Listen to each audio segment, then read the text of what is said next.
Can you hear me now? What's up, Mike Tyson? Yeah. Happy New Year's, everyone. Feliz Año Nuevo. I butchered that, I know. But Happy New Year's.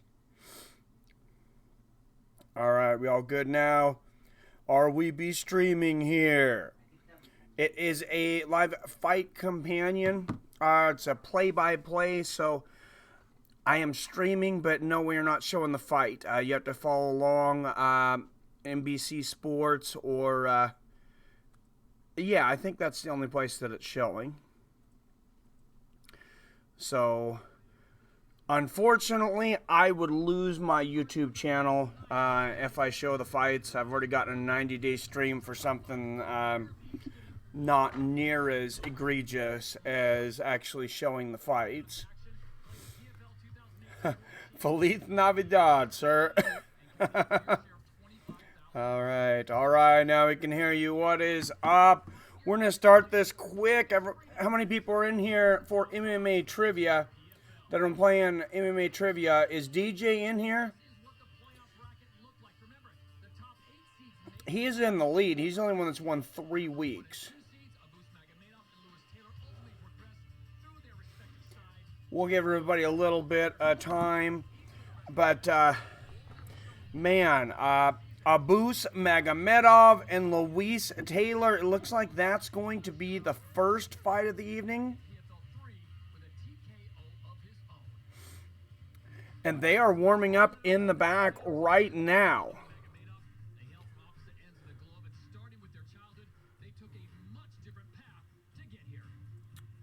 So I'm going to put that one up there. They're getting here quickly.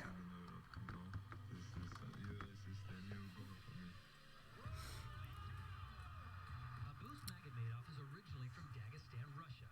Like most young boys from the area, he quickly got involved in the region's most popular sport. There's so many fighters coming out of the Dagestan area right now.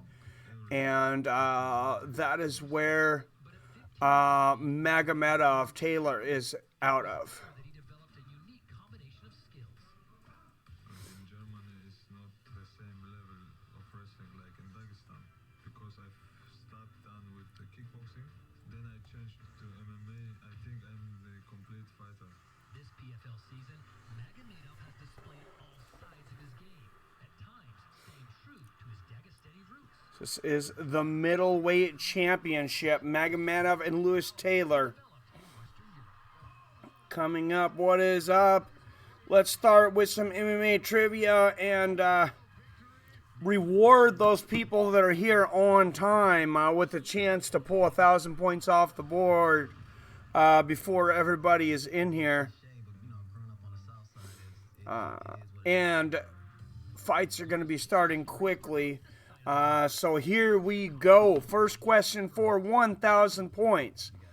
This is the only athlete to win a UFC, Strikeforce, and WWE world title for 1,000 points. Only fighter ever to have a world championship in the UFC, Strikeforce, and the WWE.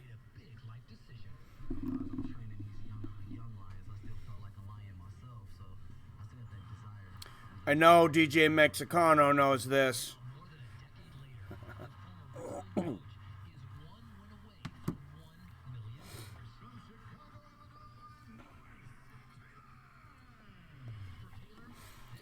What is up, everybody here?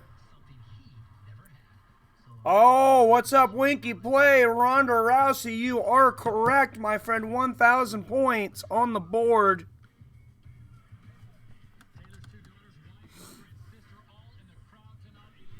A Winkle Play, sorry. I said Winky Play.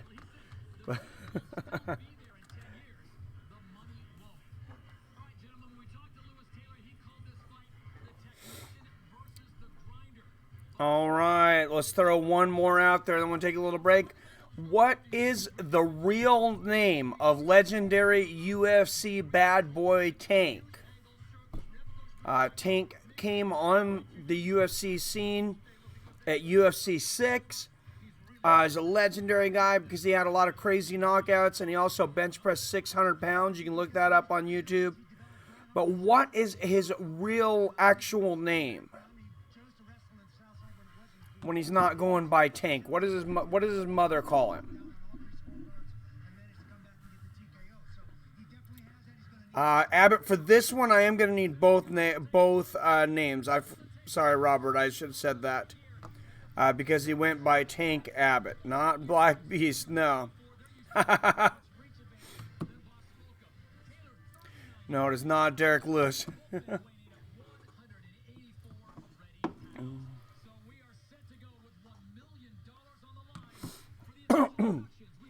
All right, set to go. They are not messing around here. $1 million on the line.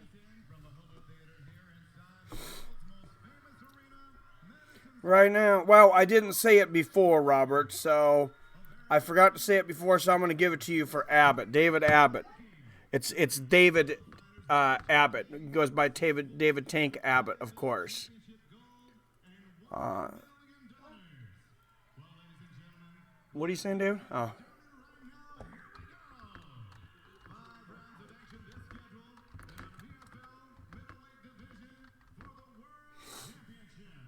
Yeah, and his full name is David Abbott. Salam from Dagestan, where I can watch the fight of Abus.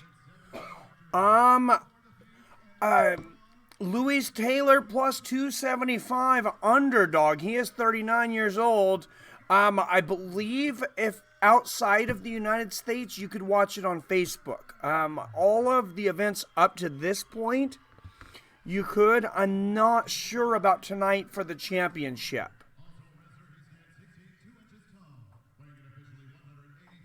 I guess you'll find out.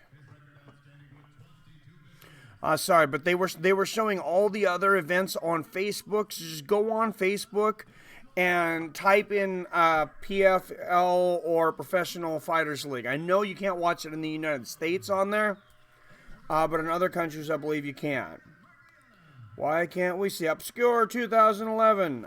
You can't see it because we cannot stream fights here. This is a fight companion.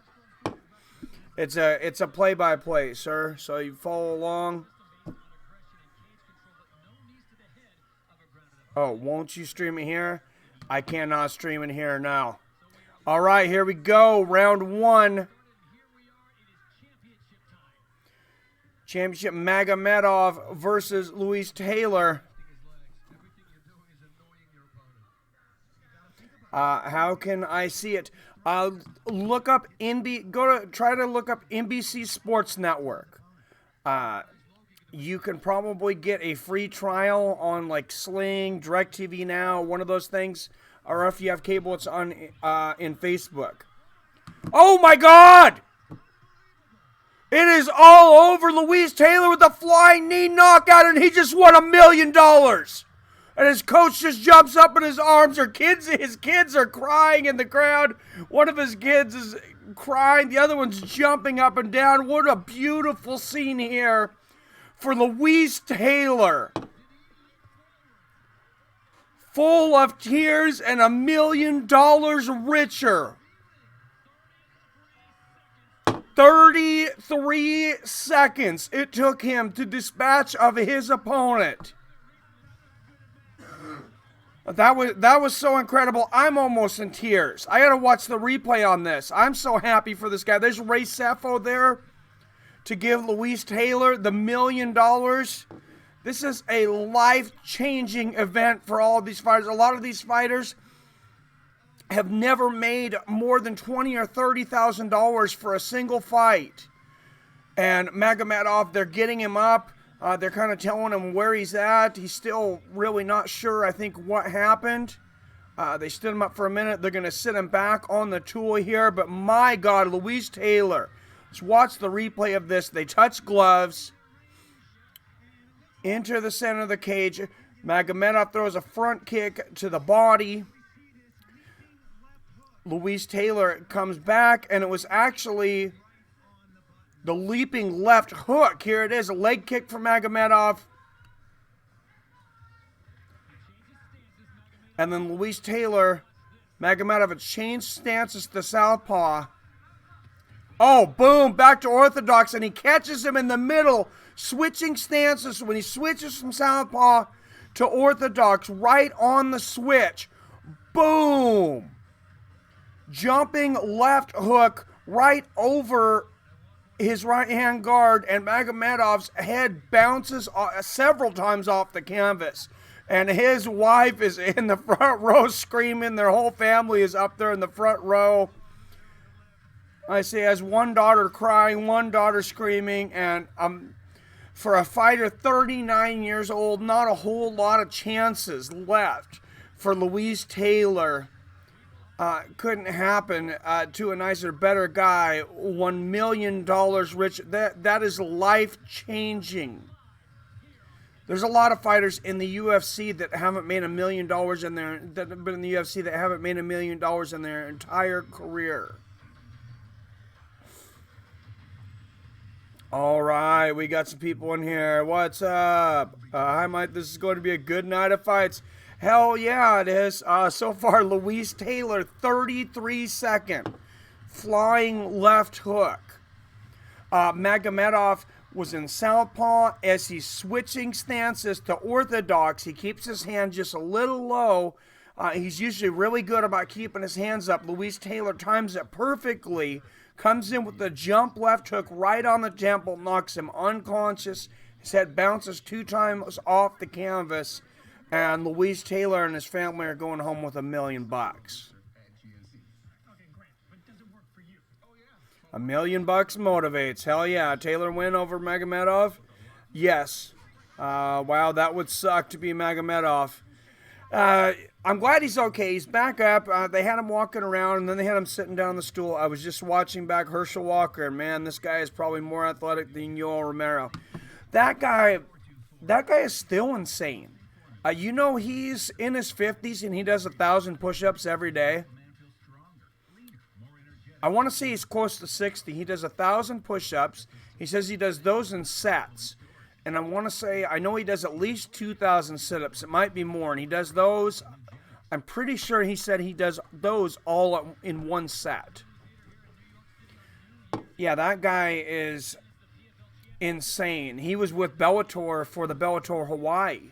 Chael Sonnen was talking about hanging out with him and hanging out with the troops. And yeah, he is an amazing guy and a huge MMA fan.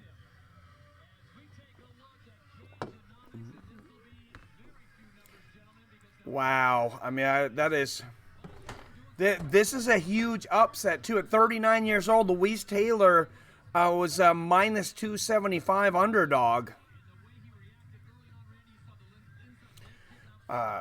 Magomedov was a plus 315, so 3-1 odds. Luis Taylor said, I give 0 fucks about your odds. I'm taking $1 million.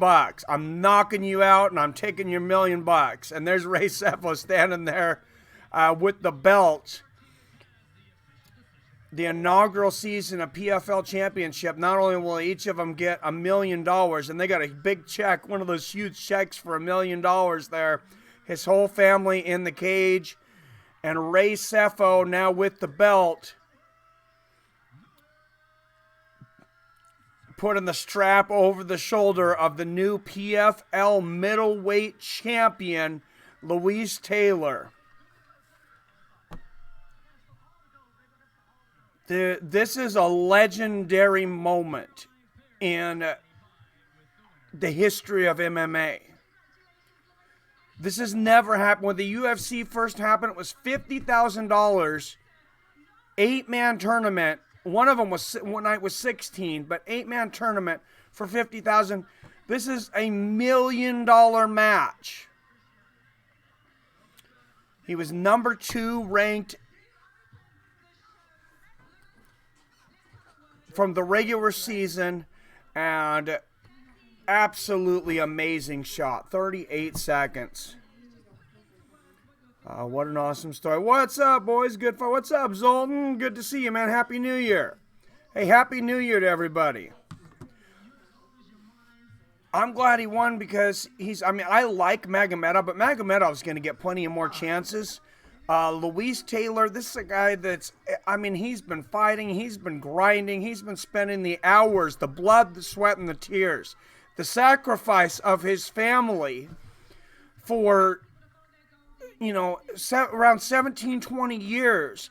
This guy has basically fought in obscurity for the glory and the blood and the sweat of the sport, and at 39 years old, to have a life-changing event for his family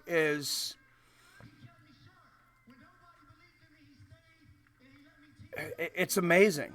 It makes me almost speechless. I love that the Professional Fighters League is able to do this. I love what they're doing. I hope you guys support them.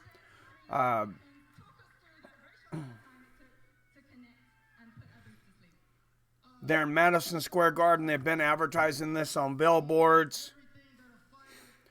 Boom. Flying left hook right on the temple. There's the replay. And Magomedov, his hands up in the air. He was just totally stiff.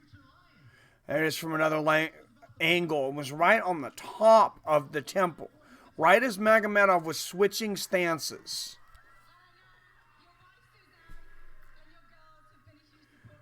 This was ridiculously emotional, says Steven. This man earned it and will use that money to help countless others, and most importantly, kids who are less fortunate than most.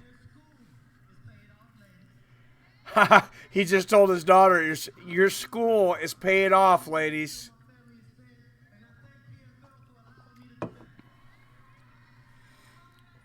And PFL is signed on for another season after this.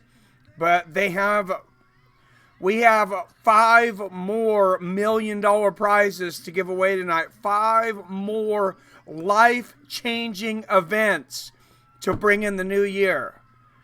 And I gotta admit, I'm a little more emotional than I thought I would be for this. Just thinking about a fighter that's been sacrificing everything, his family sacrificing everything, for most of his adult life, to finally get the payoff at the end of his career at 39 years old. It's a heartwarming story.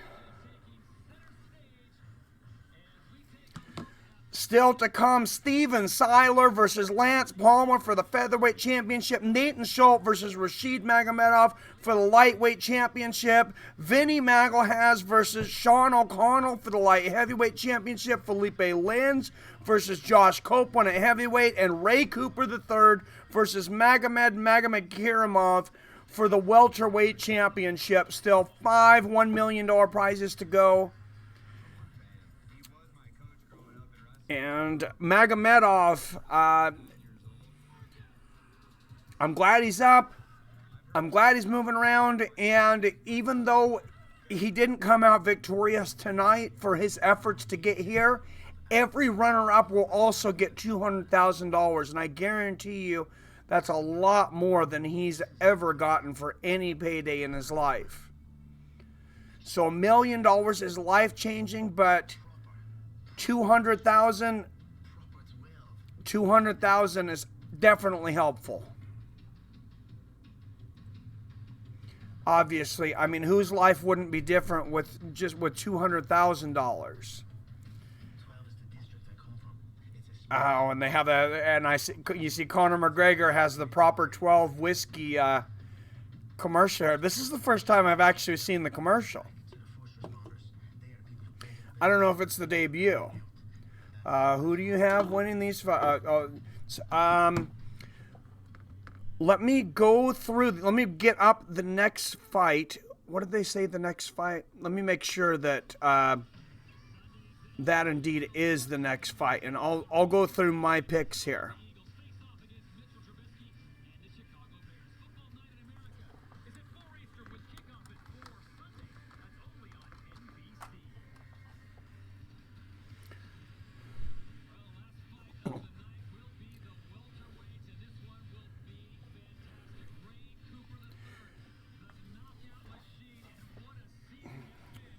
So I actually had Magomedov. I'm going to be honest. I didn't say it before. I actually had Magomedov in that fight. I thought he would win it. So I was wrong on that one. Steven Syler versus Lance Palmer at featherweight. I'm going to go with Lance Palmer. Natan Schult versus another Magomedov here at lightweight. I am going to go with number 1 seeded Natan Schult. Ray Cooper III versus Magomedkerimov. Ray Cooper III has been absolutely insane in this one. I'm going to go with Ray Cooper III.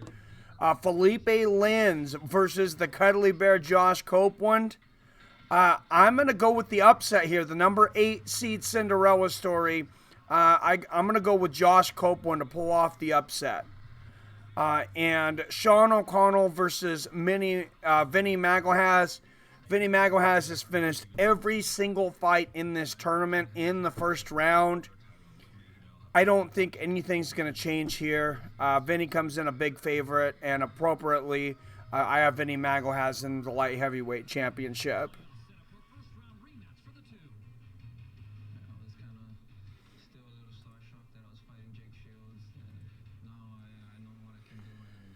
And Ray Cooper III's talking. He had to beat Jake Shields, former UFC veteran, to get here. Had to beat him twice. $200,000 and still young. Magomedov will be fine. Yeah, he didn't win tonight, but anybody that made it this far, they've accomplished a lot. They had to get through at least two fights in the regular season, make the playoffs, and then they had to win twice in one night, and then train for this one and get in for one more championship match. So respect to Magomedov as well.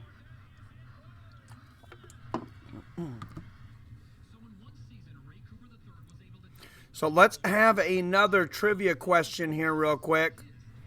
And it's going to be from the PFL for 1,000 points. Who is the president of the PFL?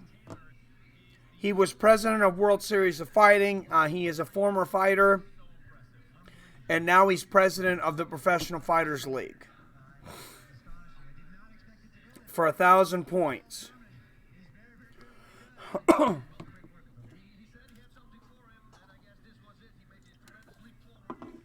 Boss Rutan and Randy Couture cage side. That's pretty cool to see those two there.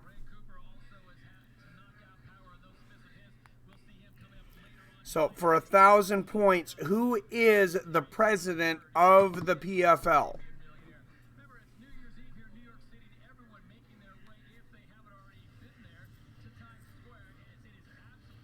It is not Boss Rutan Robert, not Carlos Silva. I believe Carlos Silva may be the CEO. He is not the president, though.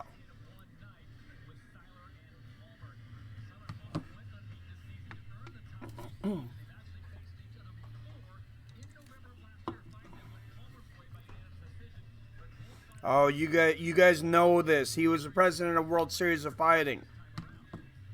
Former fighter, former kickboxing champion.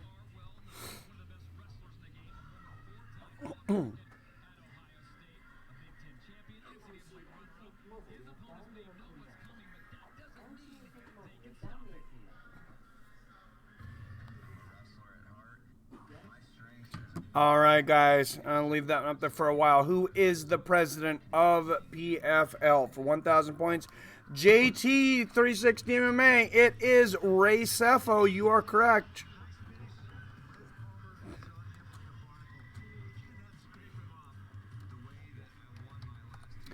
We have a three-way tie here so far. JT with 1,000 points, Robert Kerrigan with 1,000 points, and newcomer Winkleplay with 1,000 points.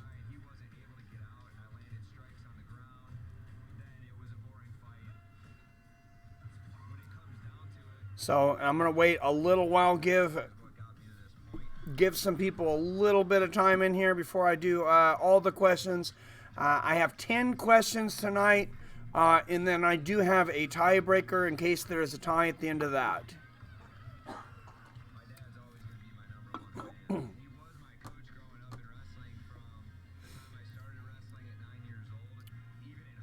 So they're going through the career of Lance Palmer right now. These guys could definitely compete with the UFC, though. My friend is swerving me to hang out with his girlfriend, so I'll be sticking around. Swerving me to hang out with his girlfriend. So you'll be sticking around here because you don't want to hang out with his girlfriend. If you need to go out, JT, we understand. We understand. I'll even throw one more question out here real quick for the people that are in early. All right, question number 4 for 1,000 points. This UFC fighter got his arm broken in a heavyweight world championship match by Frank Mir. This UFC fighter got his arm broken in the heavyweight championship against Frank Mir. Happy New Year, Devon O'Mahony. How you doing, sir? Thanks for joining us.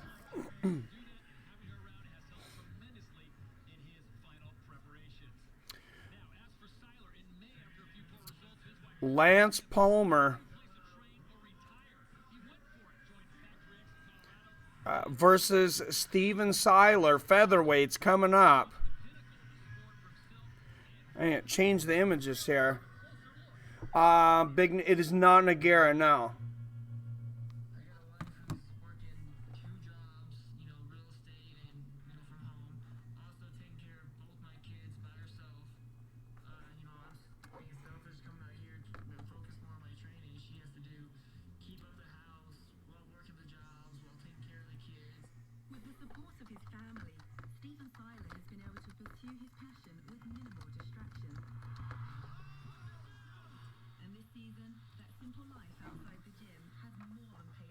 Hey everyone, happy New Year. What's up, Bruins 498? Defending champion from last week's champion, Bruins 498. Anthony. It is not Anthony. Bruins 498. You're in for the 4th question. This UFC fighter got his arm broken in a championship heavyweight match against Frank Mir.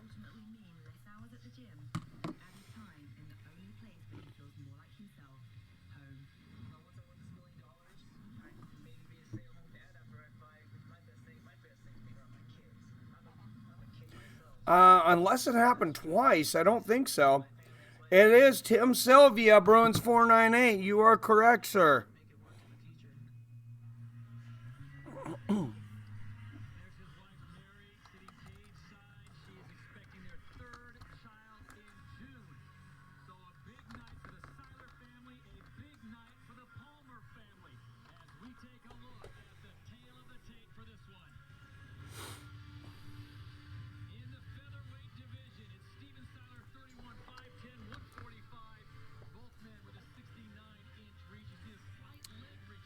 All right, Steven Syler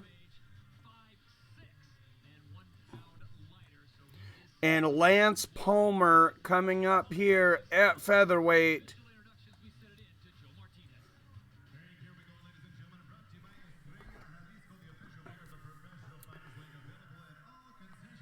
For $1 million, could these guys compete even with the drug testing of the UFC, though? I'm not sure. I don't know what their drug testing is. I imagine with NBC Sports and Facebook behind them, they probably have some kind of drug testing, but I'm not sure. Luis Taylor, if you guys missed it, at middleweight, 33-second knockout of Magomedov, 39 years old, is $1 million richer.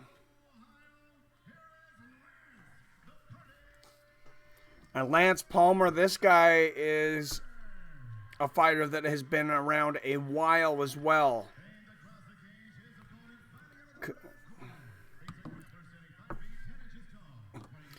And his opponent, Steven Syler, he is a plus 350 underdog. 32-17-1, 6 knockouts, 1 submission. He got here not without a little bit of controversy. In the championship match, his opponent, who he had choked out earlier in the season, hit him with an up kick from the ground while he was a downed opponent. So that is considered a kick to a downed opponent. It was unable to continue.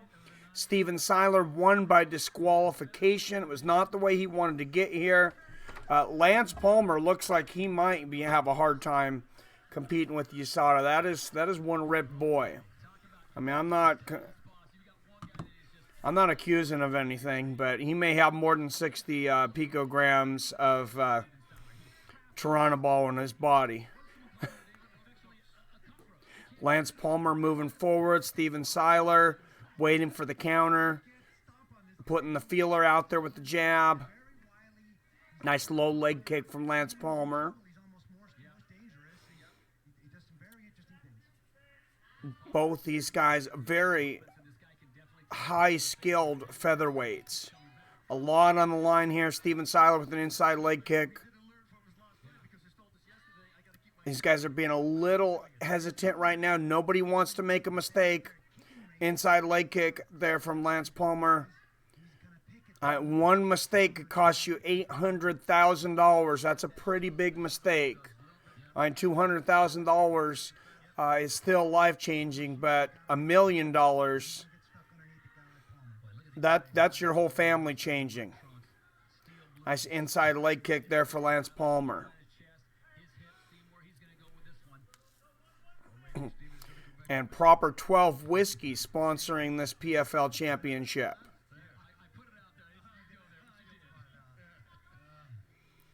I do have to give credit to Conor McGregor for one thing. A percentage of all sales of Proper 12 Whiskey are given to first responders, so police officers, firefighters, ambulance drivers.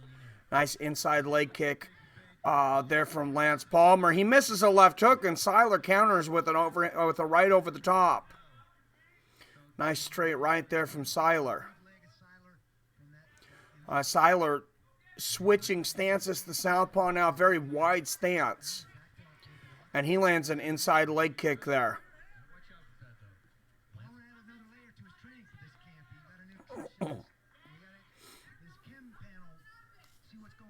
PFL Featherweight World Championship. Like I said, not only will each contestant... Oh, big left hook over the top for Lance Palmer, and an inside leg kick lands. Not only will each contestant win $1 million, they will also get a championship belt and be the first PFL champion in that weight division. And, oh, nice inside leg kick again there from Lance Palmer. And not only is there 6 championship fights, also one of the baddest women on the planet will be fighting tonight. The 2 baddest women on the planet fought on Saturday, Amanda Nunes and Chris Cyborg. But definitely one of them, Kayla Harrison, 2-time Olympic gold medalist in judo. Oh, big left hook over the top from Palmer and a big body kick. And Syler moves forward aggressively, but not able to. Another big body kick from Palmer. He's starting to land. Oh, and he gets the takedown. And he slams Syler. Syler with the high guard, though. He's flipping up that rubber guard. He's got an arm. Oh, Palmer's out. And Palmer decides not to go down to the ground with Steven Syler here. Silva's a vet, or Syler's a vet. 50 fights. Wow. Yeah. Oh, personally, I wouldn't be. I wouldn't, but I would expect my opponents to be juicing. Oh, yeah. Oh, Mike, if you were in a promotion like this with limited drug testing, would you feel pressure to use PEDs? I think anybody would feel pressure. I mean, even, oh, big left hook right on the temple there from Lance Palmer. And an inside leg kick lands for Palmer. I definitely have Palmer winning this first round so far. He has landed the majority of the significant strikes. Oh, nice left hook, like right on the chest there from Palmer. And Syler lands a left hook upstairs. And another one as Palmer's ducking down. Syler's landed less shots. Palmer's got to be careful because Syler's caught him with counters a couple times. And right there, he catches the kick from Palmer. grabs the leg, not able to get the takedown, but then lands a kick of his own. 20 seconds left in the first round. So I think Palmer was maybe getting a little overconfident there. Oh, Syler goes to the flying knee, lands a head kick right on the chin, and Palmer is hurt. And Syler lands a body kick and a big 1-2 and a flying Superman punch. Oh, and Palmer lands a body kick there to end the round. What an end of the round. Steven Syler, was Ryzen available anywhere in the U.S.? Bruins 498. It was. Please don't tell me who won any of the matches. I know the Mayweather tension fight. I know what happened there. That was not available in the U.S. The rest of the card was. I decided not to show it for two reasons. To be honest, I had to leave for work at 4 a.m. this morning.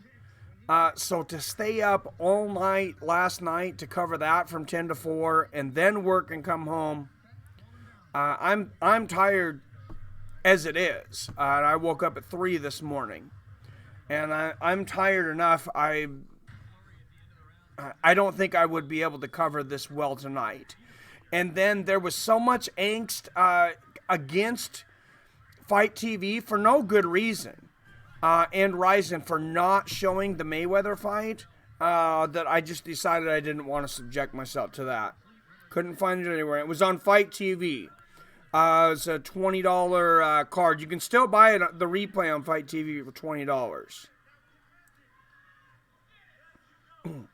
Joe Louis Taylor. Yep. Okay. Who even fought on the Rising card? Darian Caldwell.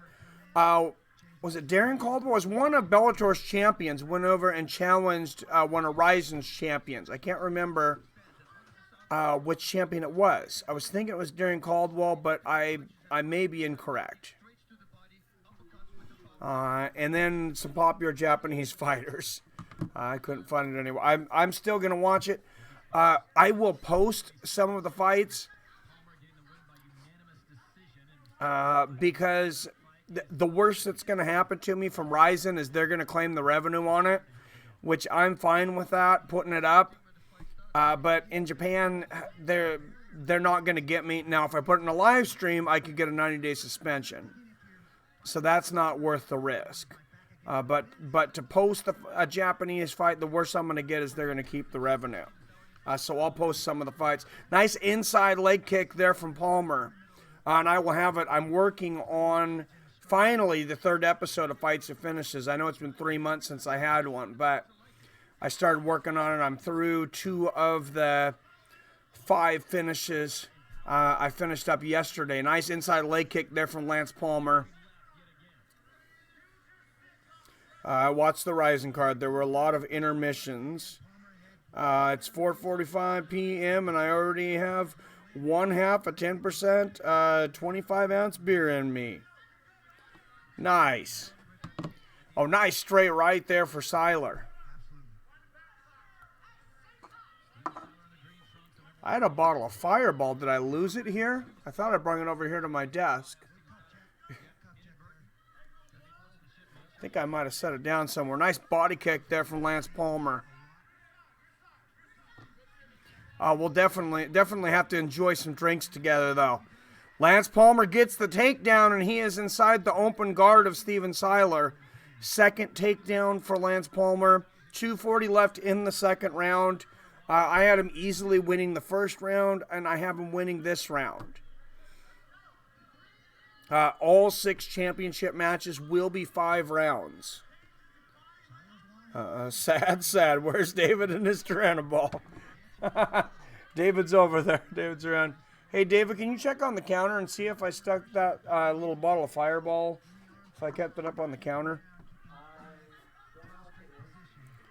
I thought I brought it over here. Syler standing up now. Palmer trying to drag him back down. I said I kind of have to go for Lance Palmer just because, well, Syler, like you said, has got 50 fights, though. I mean, Palmer, I remember him being around for longer.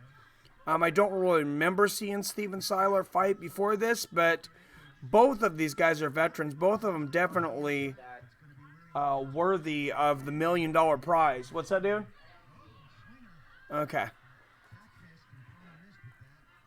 Oh, back fist there misses for Palmer. I remember you guys can watch along on NBC Sports Network if you're looking for this out there. Outside of the United States, I believe it may be on Facebook. I'm not sure. All the other events were on Facebook. I didn't see anything advertised for this one. So I'm not positive. But I know at the beginning of the season they said all matches outside of the United States would be on Facebook. So, how was Palmer's cardio? He's jacked. I haven't seen him fight, but he seems like he'd have a Chad Mendes style. His cardio has been pretty good. And Palmer with another takedown here.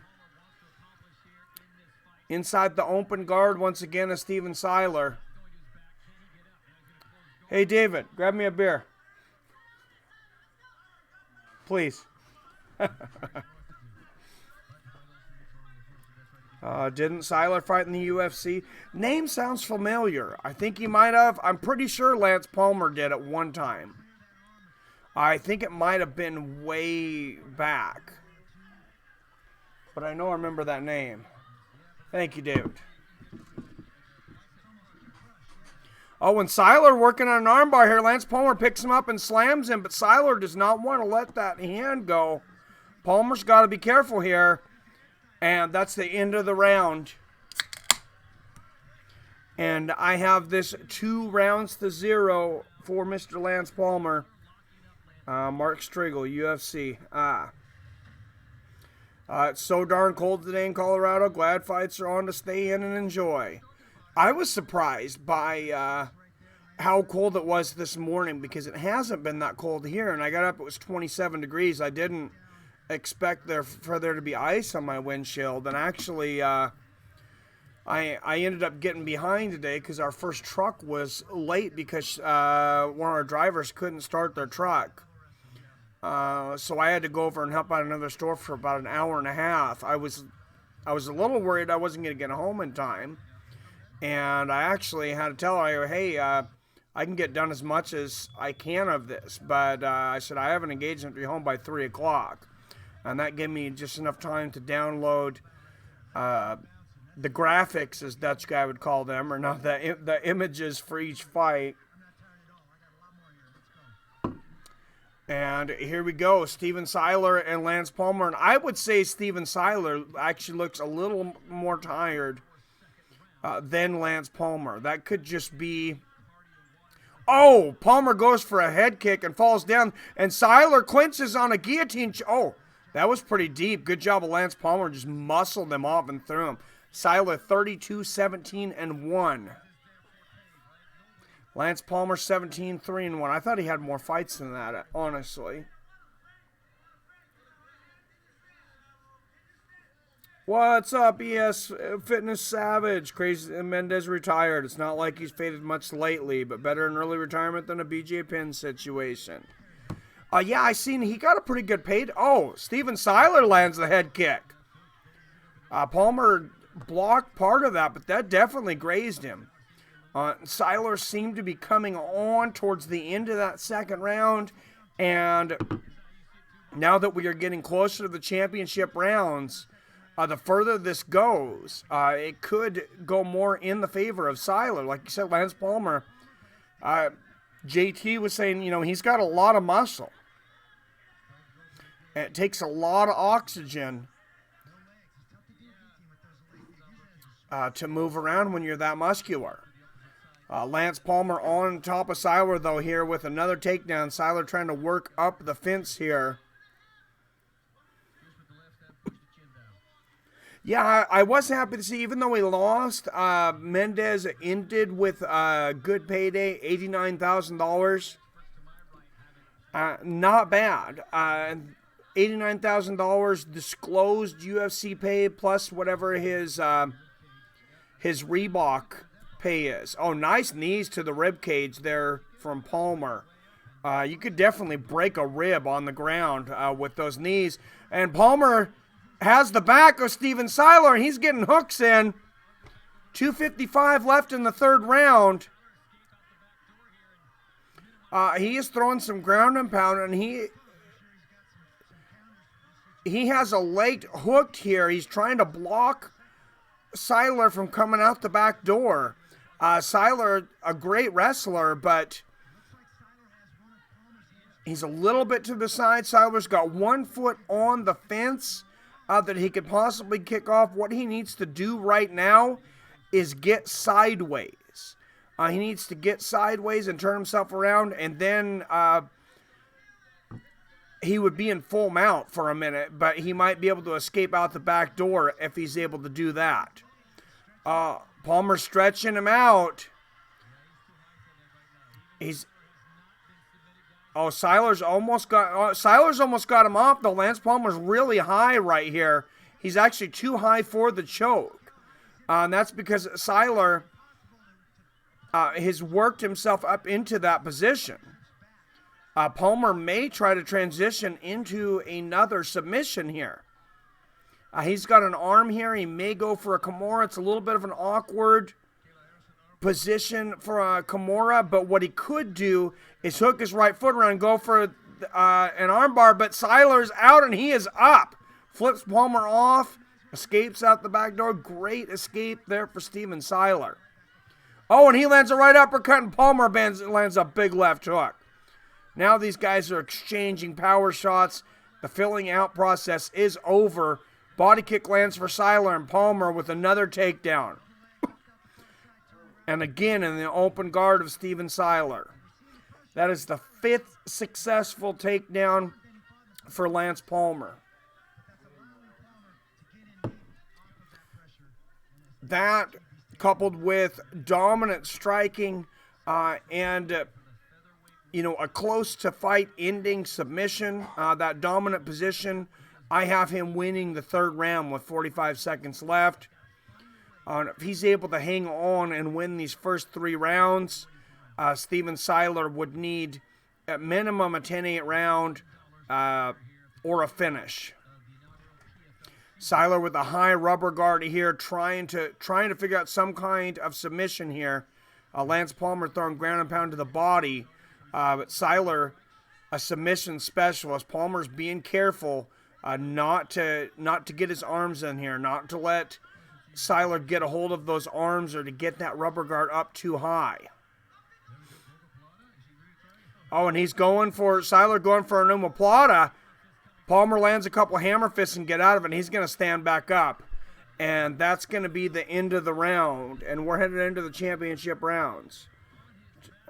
Trenibol is a shitty drug, though. I have something called methyl trianolone, I don't know, which is sort of a designer steroid designed to beat drug tests, yet at the same time it's one of the most potent anabolics. Huh.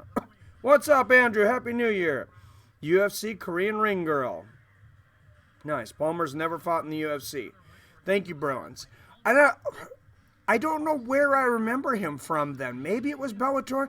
I definitely remember seeing him fight several times. That's definitely a familiar name.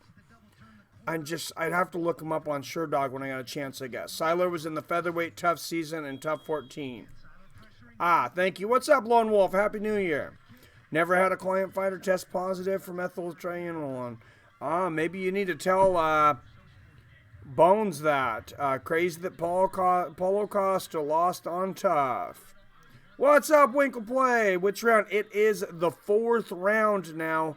Lance Palmer, Steven Syler. They've already given away $1 million championship. There is going to be a heavyweight championship. Yes, JT.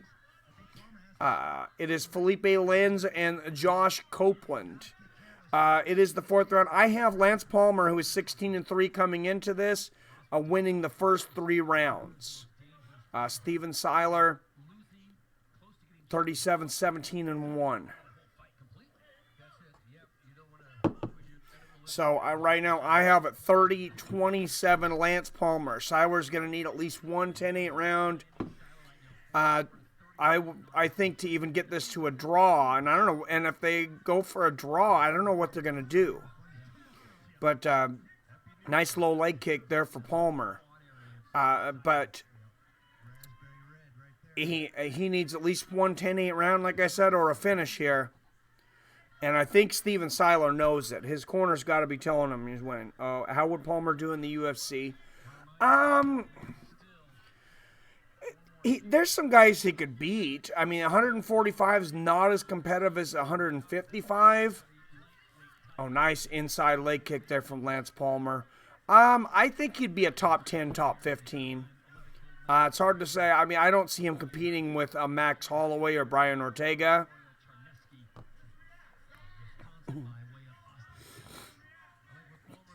But, I mean, it's hard to say. And, this small sample we've had here in the PFL. Nice low leg kick and a takedown from Palmer. And I may remember Lance Palmer from his wrestling career. I know he was a decorated wrestler. Now it's bothered me where I've heard him from. He may have been an Olympian. Or at least an Olympic alternate.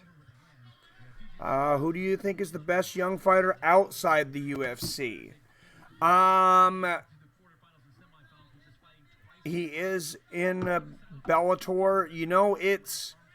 It's probably Darian Caldwell. It's going to be either Darian Caldwell or even younger. I mean, Aaron Pico, he's a good talent. Bellator has several good talents coming up that they've developed, though. Oh, David, I had it in my pocket.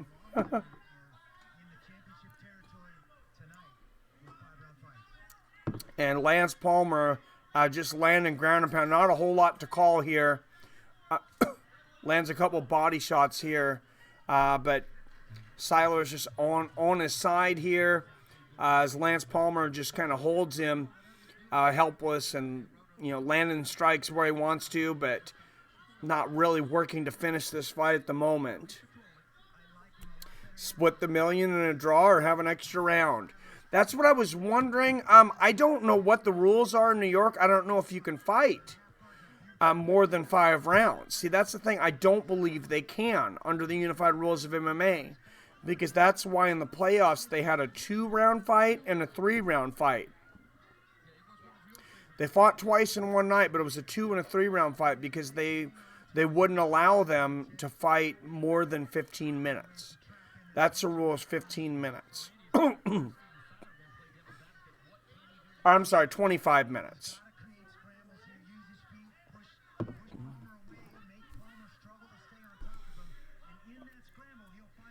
Palmer has fought mostly in World Series of Fighting. It is the 4th round. That's probably where I remember him from then, I guess. Nice left hooks upstairs into the body there of Lance Palmer. He's trying to get Syler to give him his back. That is some brutal ground and pound right at the temple and uppercuts from underneath. Lance Palmer definitely trying to finish it here, and Syler wraps his arm around the elbow of Lance Palmer, trying to bring his hand in to stop him from hammer fisting him, and that starts to set up the choke, and he got an arm under the chin for a minute, but Syler was able to rip it off. Yeah, Lance Palmer is a ripped featherweight, and that's... I would be interested to see the results of his drug test.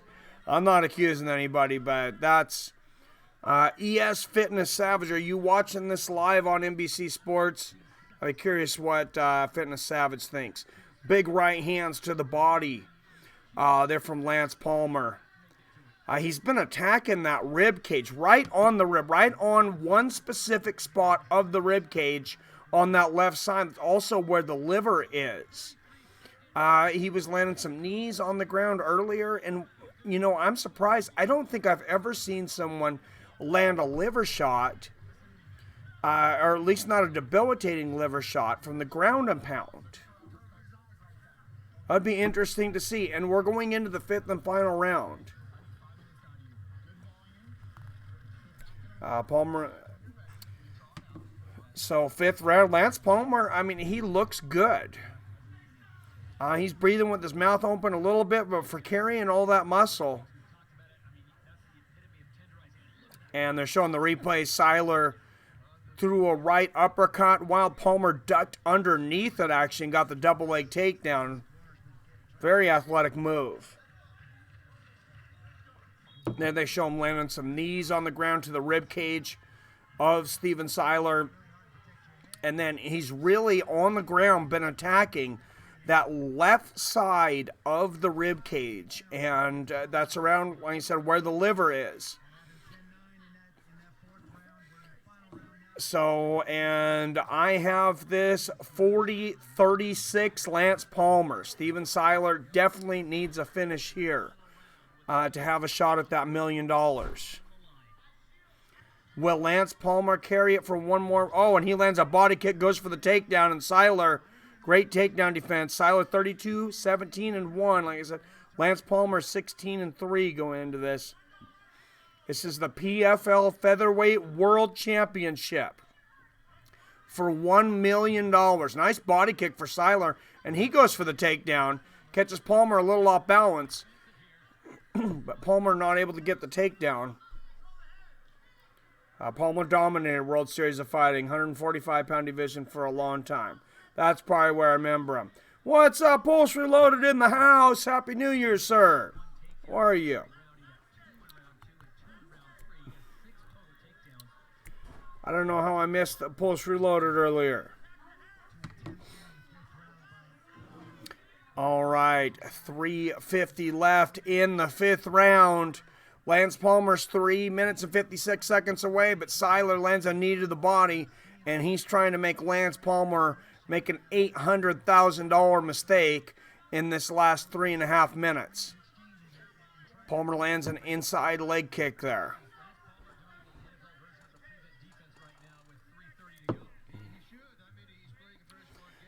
And Palmer Palmer goes for the takedown, and he gets it.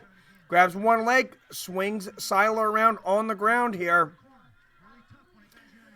Lands some ground and pound to the body. And it'll be interesting to see if Palmer will risk going for the finish, or if he'll try to stay on top and ground and pound this thing out. I'm usually not supportive, of a guy, just milking the clock to get through. But when it's the difference between $1 million and $200,000, I gotta say I could not blame him if that's what he does.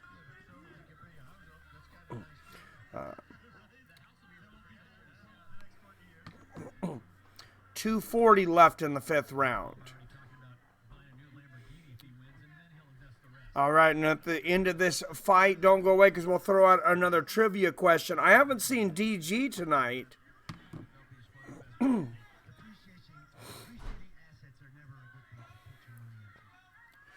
DG, the only one with 3 wins of MMA trivia, but we have 2 people with 2 wins.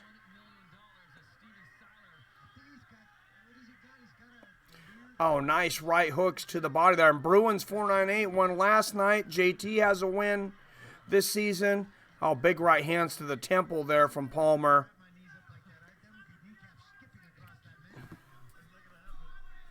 What's up, Jared Smallbone? Hey, thank you for coming in, sir. Happy New Year. Good to see you in here.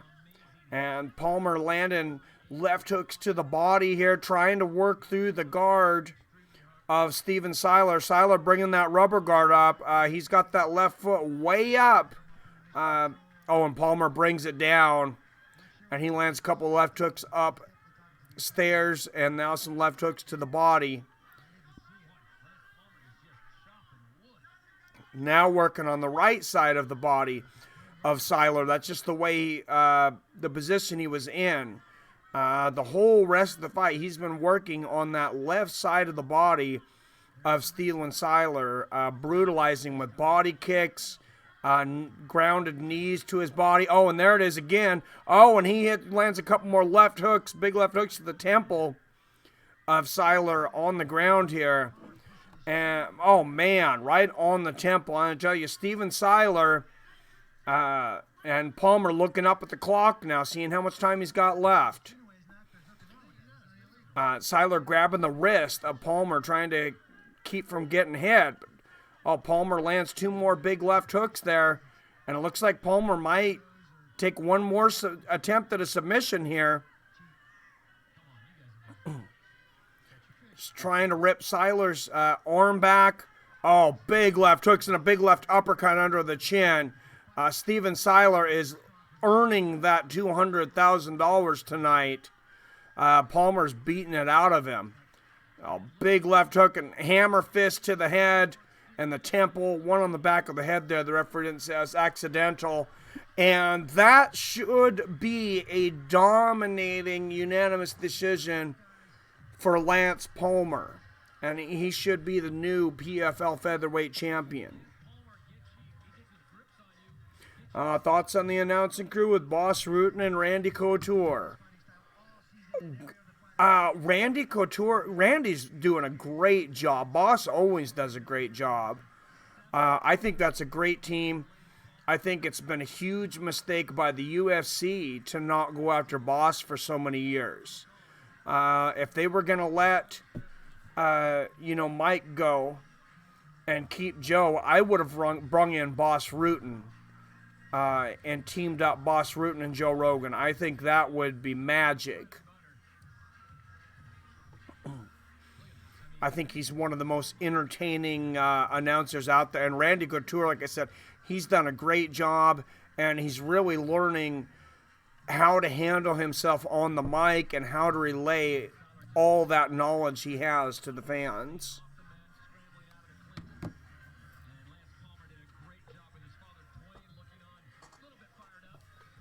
And Lance Palmer's father, Dwayne Palmer, they're at cage side screaming, but they're still waiting for the decision. And where there's a lot of money, New York's kind of known to be a little corrupt. And they're going to have a commercial break before they have the official decision.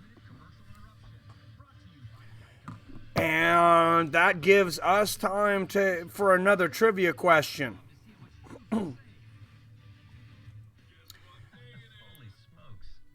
All right, question number 5 for 1,000 points.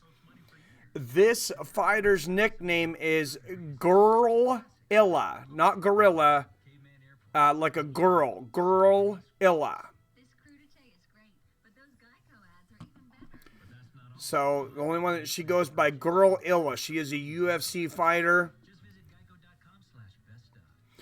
in the 135-pound division.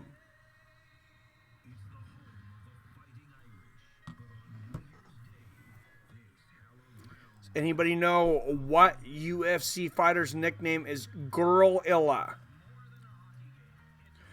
What's up, Scott? Happy New Year. It is not Raquel Pennington, though. And Scott F, I believe he's got to win this show. It is Liz Carmouche, Bruins 498.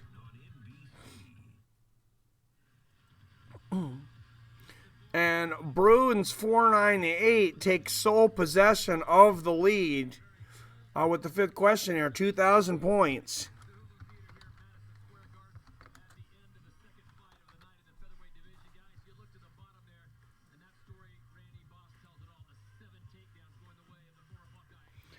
Seven takedowns for Lance Palmer.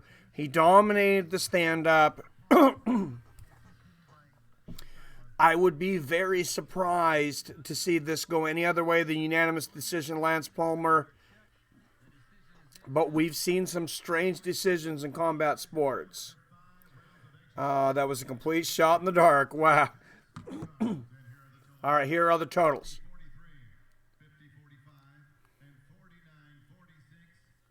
One had it 49-46. New millionaire Lance Palmer by unanimous decision. He is the new PFL featherweight champion, and he is $1 million richer as Ray Sefo hands him the belt. 50-43, 50-45, and 49-46 on the scorecards. And there's that big $1 million check.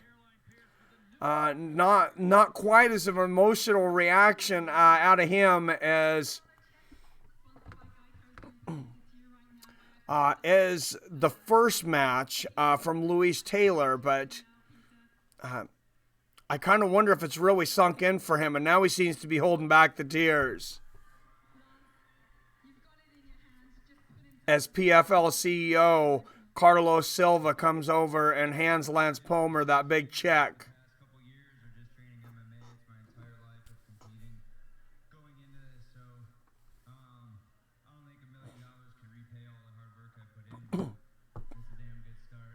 And he said, I don't think $1 million could repay all the hard work I put in, but it's a damn good start. It was going to be a car, but my wife would be pissed, so I'm not going to do it. He said he was going to buy a new car, but his wife would be pissed. He just won $1 million. His wife's crying. His dad's tearing up. His dad crying in the crowd there. That's what's so incredible about this. Like I said, most of these fighters are guys that have been fighting for $20,000, $30,000, and his dad, you can tell that is one proud dad. He is really welling up in the crowd there. Very proud of his son, Lance Palmer.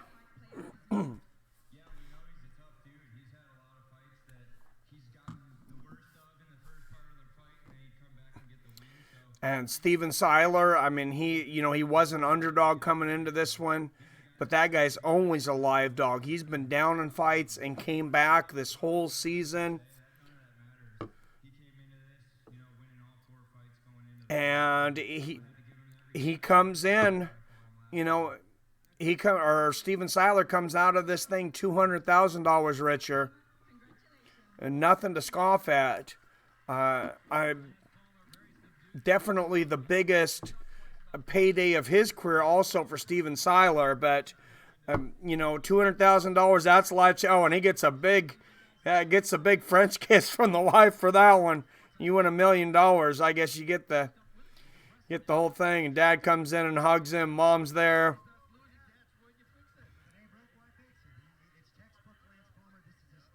And dad grabs the check. I think dad's gonna run away with the check. I mean, you can't actually cash those things. And his team doing some kind of strange celebration where they all jump at the cage and bounce off it. That would be horrible if he injured himself celebrating. I really feel for fighters when the cameras stop rolling. It's a tough life. I've followed fighters for a long time. I know a lot of fighters personally, and I will tell you, sadly, the fighters that I know well, none of them are financially solvent after fighting. And most of them fought in the UFC. Most of them quite a few fights.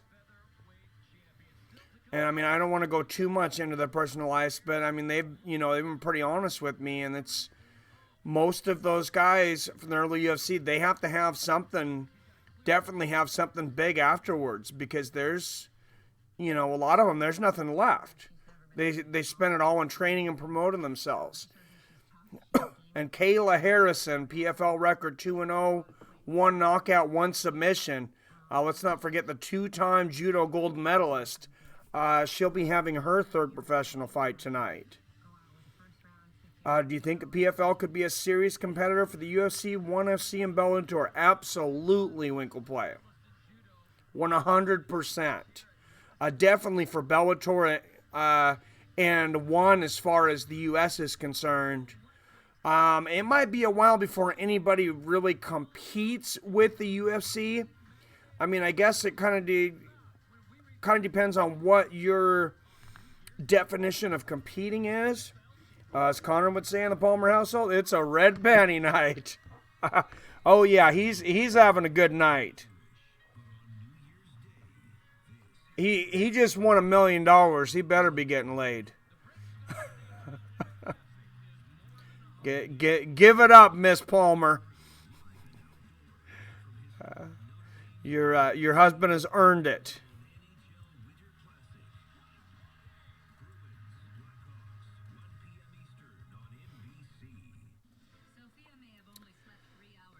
All right, next up, a lightweight championship. Natan, Schult, and Magomedov up next.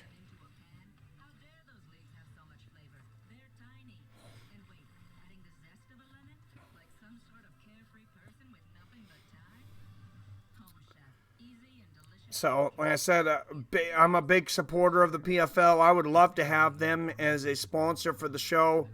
Probably more than just about any league at this point for what, for what they're doing for these fighters. And it's just, I mean, it gives them hope. For those of you that haven't been watching the whole season, they fight during the regular season. They seed them. There was 12 fighters in each weight class. And it looks like that's how they're going to keep it for next year. 12 fighters in each weight class. The top 8 make the playoffs. Then on the night of the playoffs, they have to fight twice in one night. Double, elimination. And that they seed them 1 through 8. The number 1 seed will fight the 8 seed 2-7. So forth and so on, just like March Madness. And then the 2 finalists from each one, of course, are here tonight.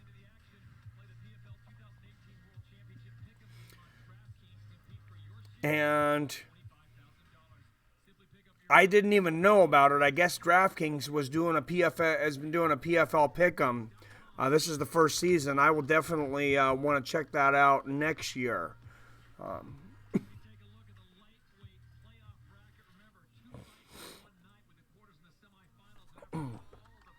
So, unfortunately, here in Washington, I'm not allowed to do anything on DraftKings that's involved with money. So you're only allowed to enter the competitions that are free. And I've never been a gambler.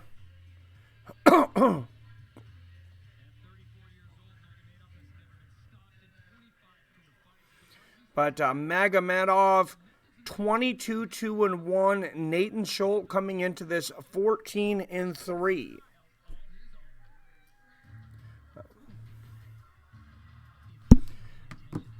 And 2 $1 million prizes have already been handed out tonight.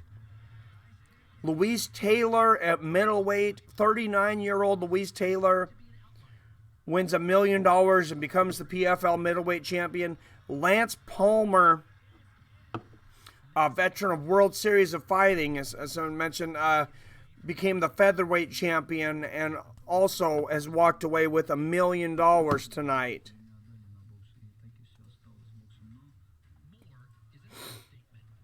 And like I said, what a life-changing move for all these guys. And it looks like they're going to have a little bit of some advertisement and different things. If anybody comes in, let them know. I will be right back. I'm going to go take a restroom break in between. Let the cat out. Don't get eaten on New Year's. All right, I will be right back.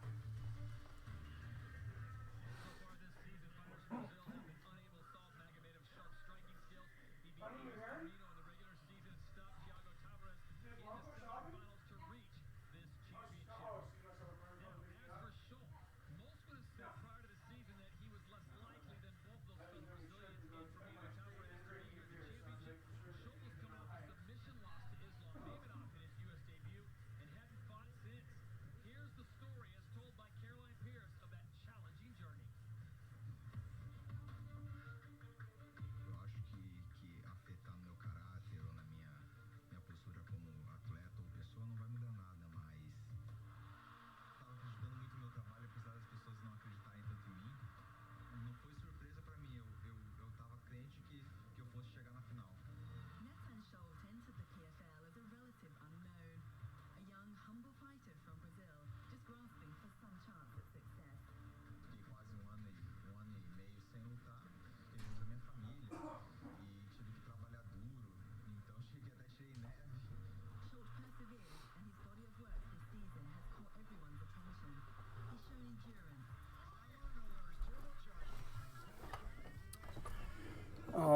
right, lightweight championship. Natan Schulte and Rashid Magomedov coming up next for $1 million. How can PFL afford to give away millions? What's up, Jared Smallborn?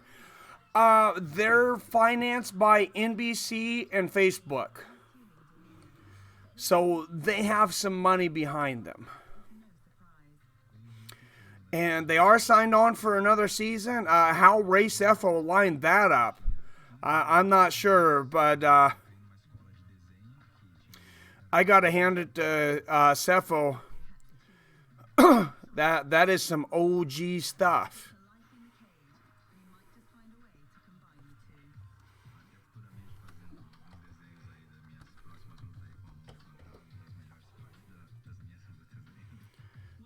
So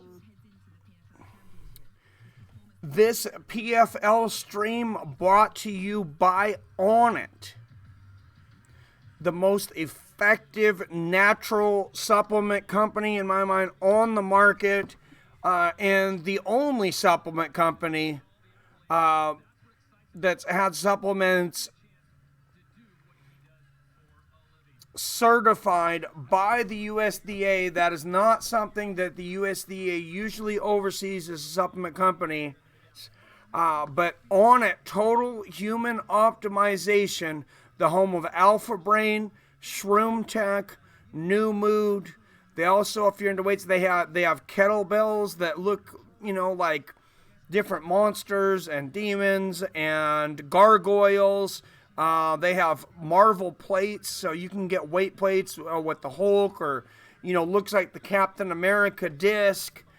They have lots of cool stuff on there. I'm gonna put up a link here to get you some free stuff. This should get you free samples of Alpha Brain, Shroom Tech, or New Mood. Your choice. I haven't tried it. You might be able to get all three. I'm not sure.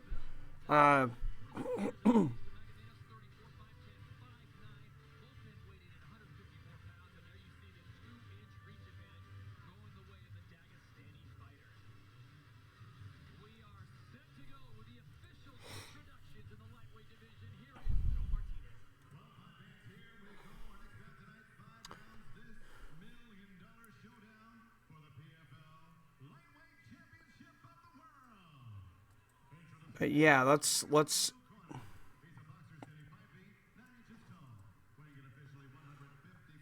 get that up on the dashboard.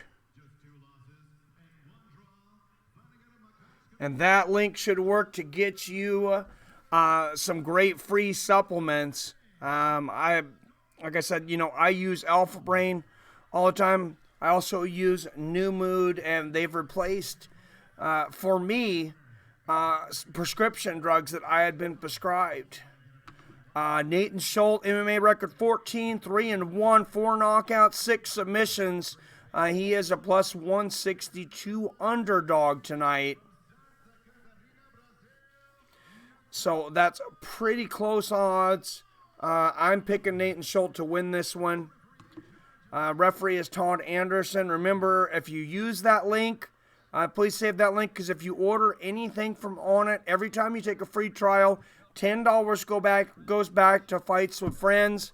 Any purchases with that link, I will also get a kickback to help with expenses to run this channel. So that would be greatly appreciated. And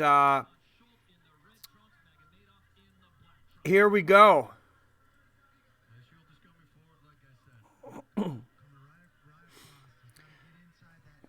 Natan Schulte in the red, Rashid Magomedov in the black.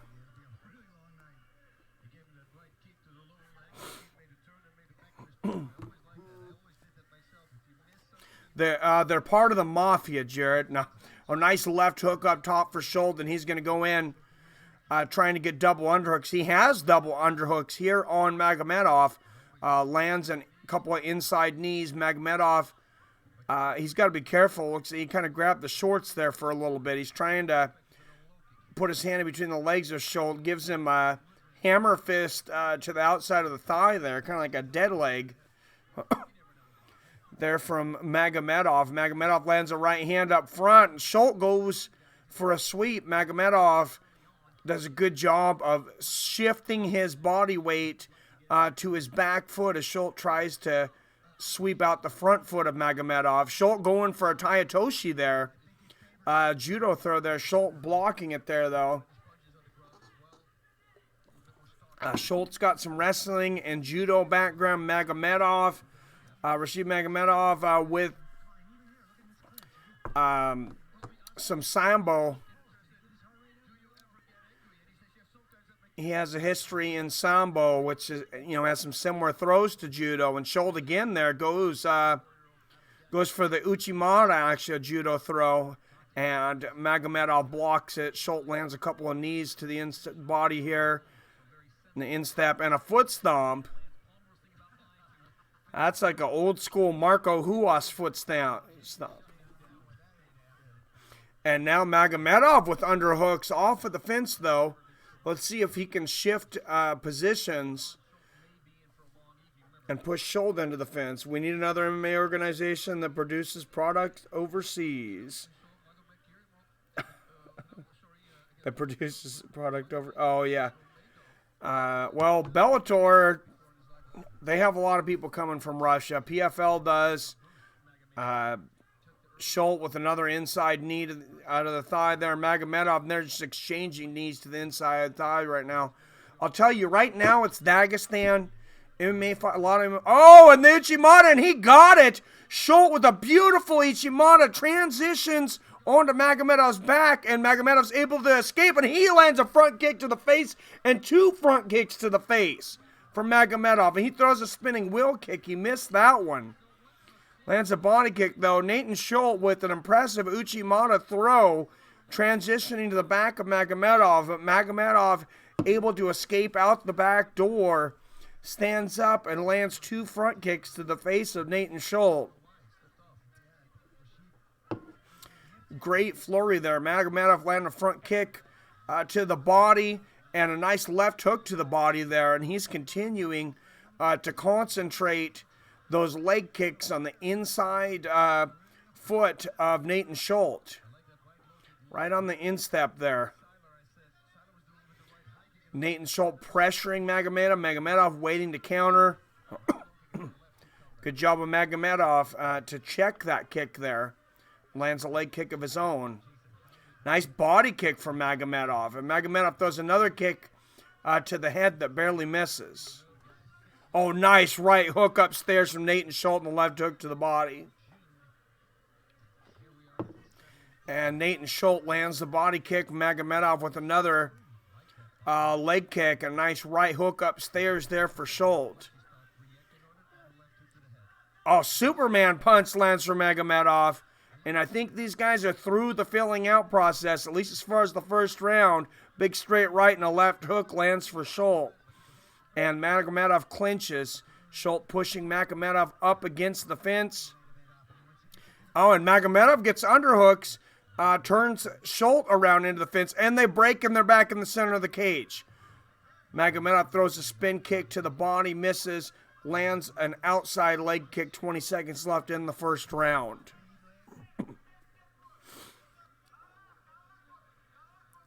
Magomedov continuing to throw those shots to the body. Lands a jab and a right hand to the body there. Schult again with the inside leg kick, and that'll be the end of the first round. Very close first round. That's a very, very close first round. That's a tough one to call.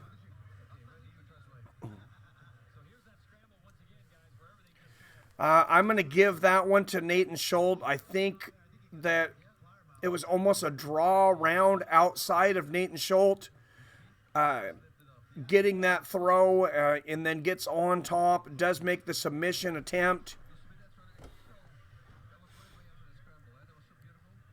So I gave that 10-9 to Natan Schult, but I would not argue either way on that round. What's up, Geeky Spartan in the house? All right, Geeky Spartan, and in between rounds, since Geeky Spartan's in here, we got to have another trivia question. For 1,000 points, this fighter went by the nickname Ace. Some say he looks like Jim Carrey for 1,000 points.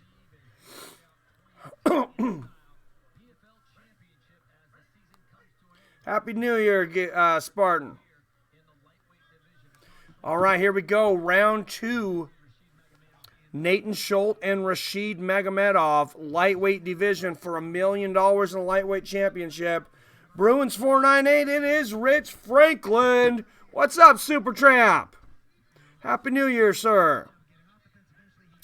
And these guys exchanged some nice body kicks here at the beginning of the second round. And I just got to type this one in for Bruins 498. He's killing it tonight. He's got 3,000 points. JT with 1,000. Robert Kerrigan with 1,000.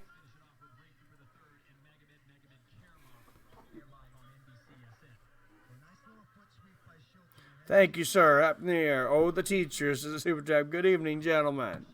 Good evening, Super Tramp, and Happy New Year. All right, 4 minutes left in this fourth round. These guys exchange inside leg kicks. We've already seen 2 new millionaires tonight. Middleweight. Oh, great. Low leg kick there for Natan Schult. That hurt. And a big left hook up top for Schult. Middleweight, 39-year-old Luis Taylor is $1 million richer and the new PFL middleweight champion. Lance Palmer, the new featherweight champion, also $1 million richer tonight.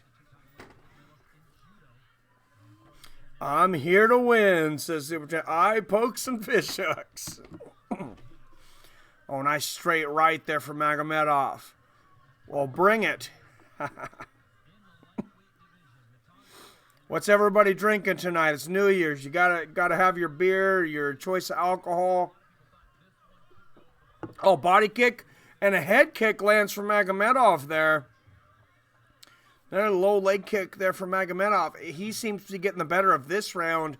And like I said, that first round was close. I could see it going either way. Spinning back fist for Magomedov. And he continues to work that body. Lands a jab to the body and a left hook upstairs for Magomedov. Oh, big right, counter right hook for Magomedov as Schult comes in. And he lands a big right hook to the body there. Schult lands a body kick. Magomedov with a low leg kick back and a left hook upstairs from Magomedov. Magomedov's striking really coming on in the second round. Double jab lands for Magomedov. So much new talent coming out of Dagestan. 3 of the 6 championship fights tonight have a fighter from Dagestan in it.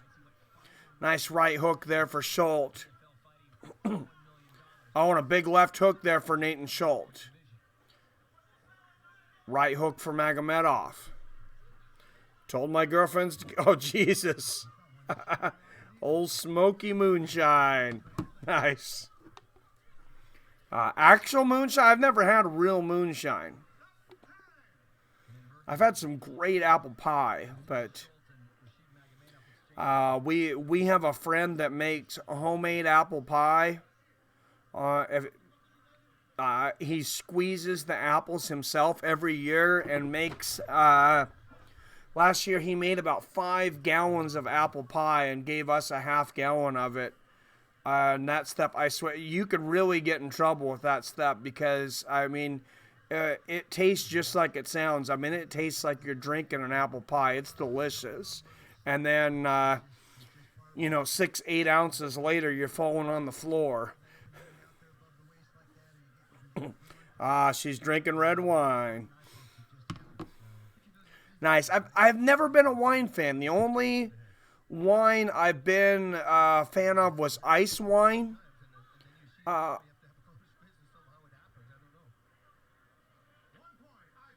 Oh, and Magomedov with the eye poke. 1 point Huge moment here. Rashid Magomedov losing a point for the eye poke here. Second time with the eye poke, and Rashid Magomedov not arguing it. I kind of shake his head a little bit, but he seems to kind of understand. Obviously not purposeful, but Boss Rutan says that's way too soon. I don't know that it's way too soon, but it's not. Oh, big 1-2 for Magomedov, and he seems motivated by losing that point and lands a big inside leg kick there. I don't know if it's too soon of what it should be, but it's too soon compared to when referees take points away on average. So at that point, I agree with Boss Rutan.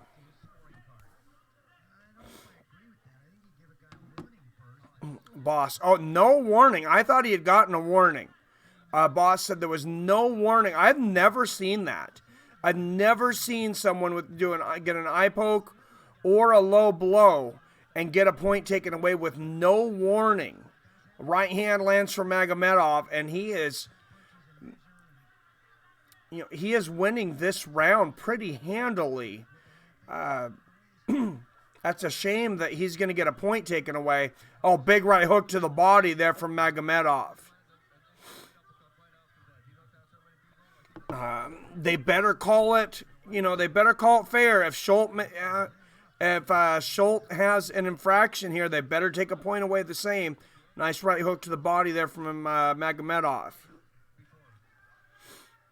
Nothing against Natan Schult, but nice side kick to the head there from Magomedov. And they shake hands at the end. Magomedov took that very well. I would have been pretty upset them taking a point away without any warning.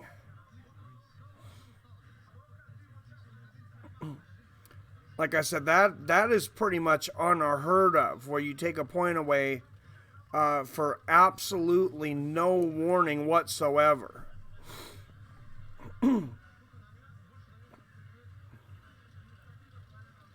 He doesn't need to worry about points. I wonder if they will make a rule on toe poke since what happened with Kat Zingano and Megan Anderson. I don't know. Well, it's not legal, obviously. I mean, it's got to be a foul. You can't be poking people in the eyes with your toes. And I don't see anybody really being able to do that purposefully. That's kind of what happened with Vitor and Michael Bisping with that big eye injury, though. Heard Nick Diaz is done. Nick Diaz has been done for a while. She has long toes. Did you hear something new about Supertramp? He's been saying he's been retired for years, though. So, I don't know. Oh, nice double jab there from Magomedov. Inside leg kick from Schult to start the third round. Body kick lands there for Schult. And, like I said, Magomedov seems extra motivated since losing that point. Lands a nice front kick to the body there. Oh, Natan Schult, that was a brutal low leg kick. Catches Magomedov as he's spinning away. Oh, big left hook there for Schult. That was a power shot right on the chin. Oh, another counter left hook for Schult. He's starting to find a home for those counter hooks. And catches the foot of Magomedov there. Magomedov goes to the body kick. Schult catches the foot and pushes it away.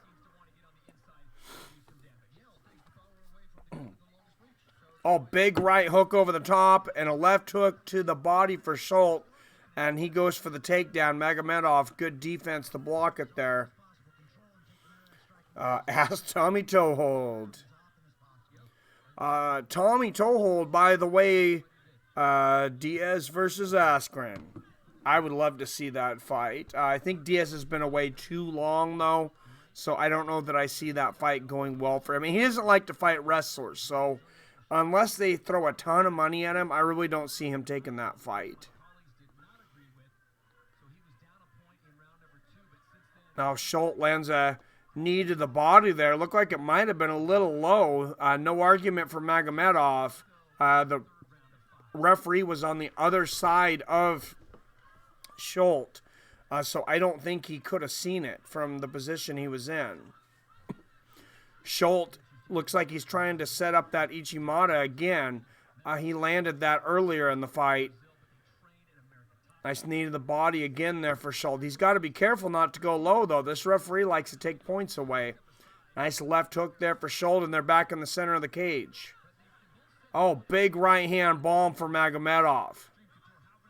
Oh, and a big right hook to the body for Magomedov. Schult gets the clinch for a minute, lands a knee to the body. Oh, Magomedov, big overhand right behind that jab. Oh, and a nice left hook to the body from Magomedov. Schult lands a nice low kick there, and throws a right hand. Magomedov able to block it. Magomedov has been landing that jab consistently all night, though. You'd think he's got to be adding up a lot of points. It seems like he can land that jab on Schult just about any time he wants to. And Schult comes in again to clinch. But he's got to be getting tired of getting punched in the face from Magomedov. Nice right hand over the top from Schult. Magomedov lands another left hook to the body. I said that jab and the left hook to the body. It seems like Magomedov can land those shots at will. And he lands the straight right there. No jab behind it. And lands a straight right. Now lands the body kick here from Magomedov, having a terrific third round. Schult's going to clinch again, pushing Magomedov up against the fence.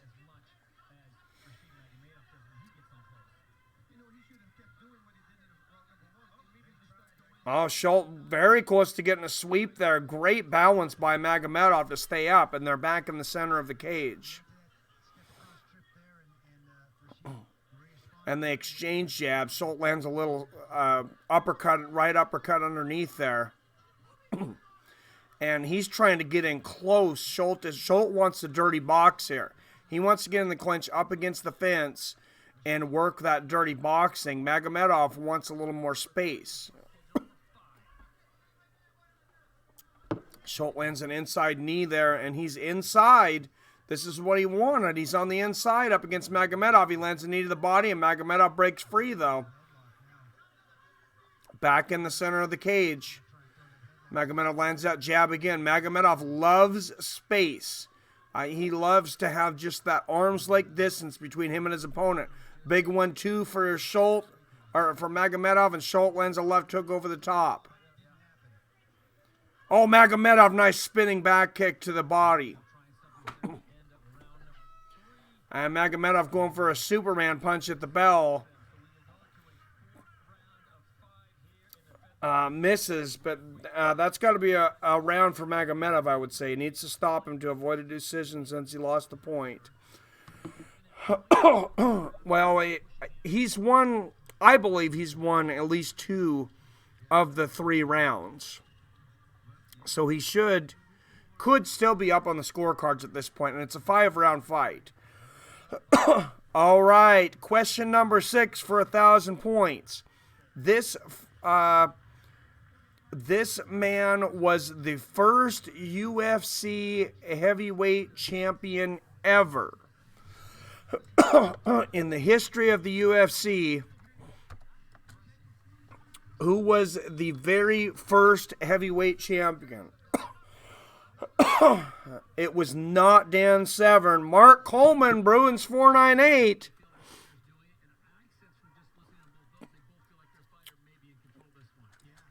Bruin is on fire tonight. Starting off the new year right. Bruins 498, 4,000 points on the board. Oh, nice straight right and a low leg kick to start the 4th round from Schult. And Magomedov coming back with a body kick and a great jab and right hook upstairs. Oh, big left hook to the body from Magomedov. Schult lands a left hook over the top. Oh, great sweep from Schult. And he almost had the back of Magomedov again, but Magomedov popped back up so quickly. Great judo throw there from Schult, but Magomedov popped back up very, very quickly.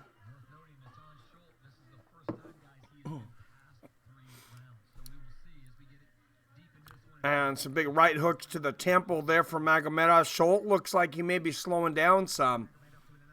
Starting to breathe out of his mouth. Magomedov seems to have the better stamina at this point. Bruins 498 my D game. Thanks.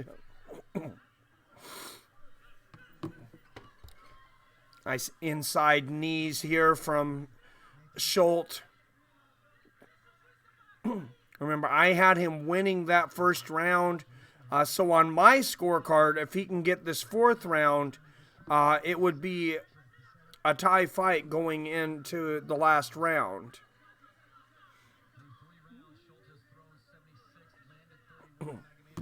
It's hard to say how the judges are going to have it. A couple of right hooks upside to the temple out of the clinch here for Magomedov.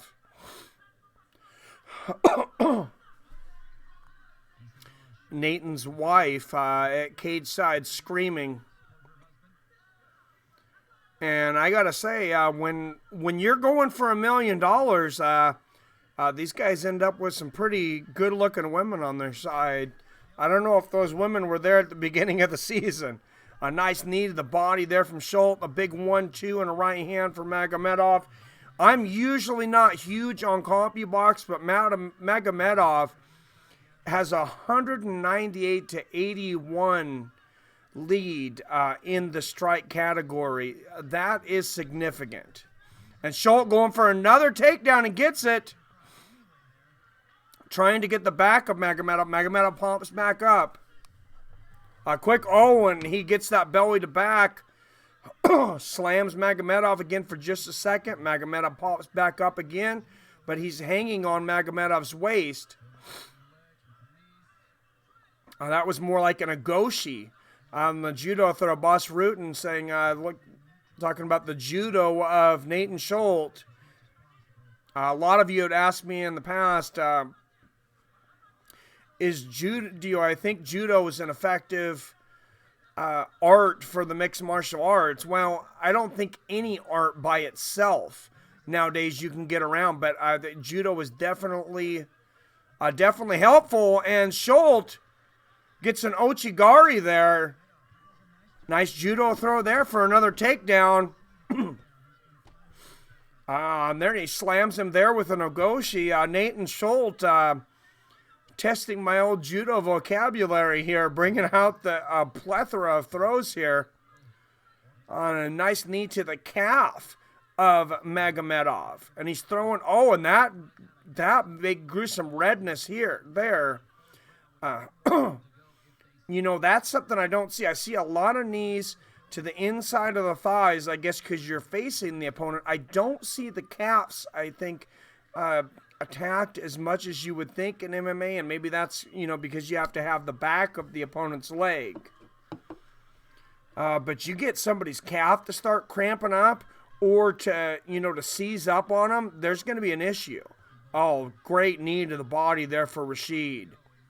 And a nice straight right and left hook. He has landed some great combinations. Natan Schult continuing to move forward. Lands a left hook there. Great stamina by both these guys. Magomedov lands a nice body kick there. A big left hook up top from Schult. Nice knee to the body here for Schult. And with 15 seconds left, I have Natan Schult winning this round. I had him also winning the first round. So that gives him 2 rounds to 2. But remember, Rashid Magomedov, with the point taken away, that could definitely come into play here. On my scorecard,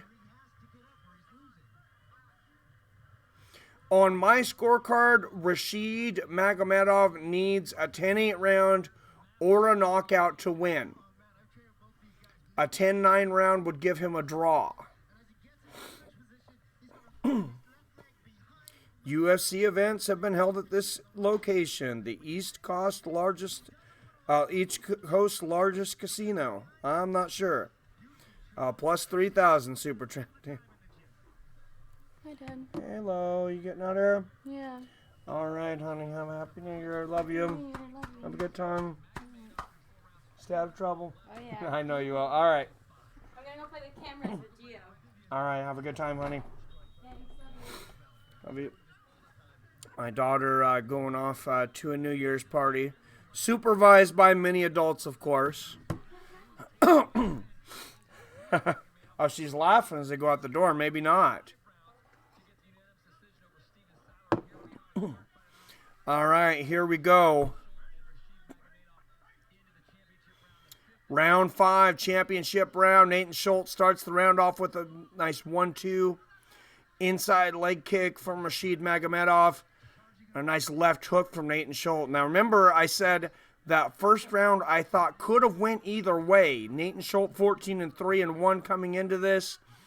Rashid Magomedov 22-2-1. Oh, and they're going back and forth in the clinch. A brutal body work there from Magomedov. Landing a right and left hook. Schult with the knee to the body. Oh, big right hook up top from Natan Schult. And if he wins this round, I have a hard time seeing him not win this fight.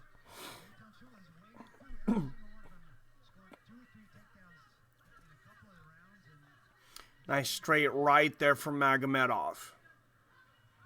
Oh, big left hook there from Schult. And a right uppercut underneath from Magomedov. And Schult with an Ochigari there. Another sweep. Takes Magomedov down again for a second. But Magomedov pops right back up. Oh, and there's the Osotogari from the outside. Trying to get the back of Magomedov. Magomedov up to one knee. And now he is up completely. But Schult's got the back. That's 4 total takedowns for Natan Schult. He got a few more throws than that, but I think takedowns that you would actually count where Magomedov stayed down, for more than a second, where he didn't just kind of bounce off the canvas and back up. I would say 4 actual takedowns. Hammer fist to the body there from Schult. From standing. An interesting strike. Out of the clinch here. Magomedov grabbing wrist control of Schult here, trying to keep him from getting another takedown here. I am impressed that Natan Schult's been able to out-wrestle Rashid Magomedov as well as he has. But Rashid has dominated the striking game. Oh, nice right uppercut underneath from Natan Schult, though. I kind of pictured this going the other way. Oh, front kick to the chest lands for Schult and a left hook upstairs after Magomedov misses a sweep. 2:15 left in this fight. Nice knee to the body there from Schult, and this is a very close fight. Remember, the referee took away a point from Magomedov for an eye poke without warning. And a very important point here. I was very surprised to see a point taken away without a warning, especially with so much on the line. Oh, and Magomedov goes for the sweep. Schult counters, goes for the Uchimata. Magomedov counters that with the block. Seeing a battle of judo and sambo here. With the throws. And I think this is a very even fight right now. Natan Schult landing knees to the body. And I hate to say it. I would hate to see that. But I think that point taken away may end up coming back to haunt Magomedov and be the difference maker. Inside knee for Schult. He's got to do something big here to make sure he wins this round, though. A little less than a minute left in the 5th round. And I think the referee should actually break him here. They've been clinched here for a while without significant activity. Schult lands a couple of inside knees, but nothing significant enough, I think, to continue this position. Schult again goes for the Ichimata, and Magomedov blocks it. Both fighters just kind of landing pitter-pat shots from the clinch here. Like I said, I really wish this ref would break it. Oh, and they break for a minute. Magomedov lands a left hook. They clinch again. Oh, big right uppercut from underneath the Magomedov. And it looks like Schult's trying to hold and run the clock out. I think he thinks he has this won. This could be a mistake, but he is isolating Magomedov. He's landing little shots. And they hug at the end of the round. It'll be interesting to see how this one goes. Foxwood. That's what I was saying, Mike. I knew that point was going to most likely come into play. I would not be surprised to see a split decision. And like I said, I would not be surprised to see this go either way. I think it may come down to how they had that first round.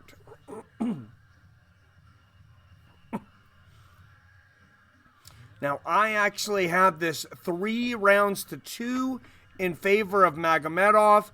With the point taken away, I have this fight a draw, which I know is a horrible, that would be a horrible result, but definitely a possible result here when you end up with an even amount of points if you have 10-9 rounds due to the point taken away.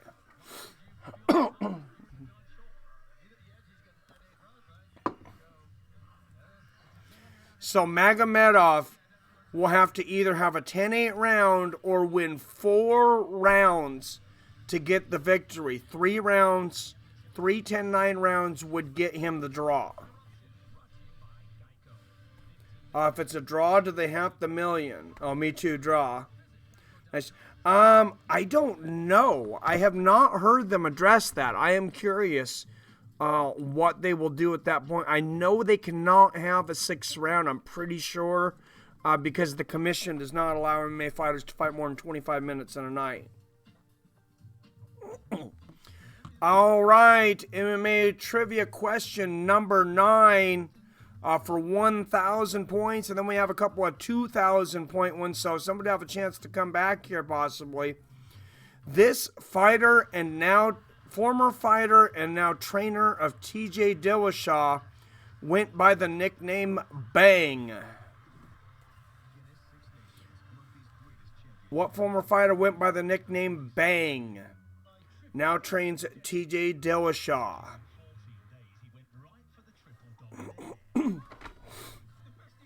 Remember, TJ Dillashaw was part of Alpha Male. Scott F. It is Bang Ludwig for 1,000 points.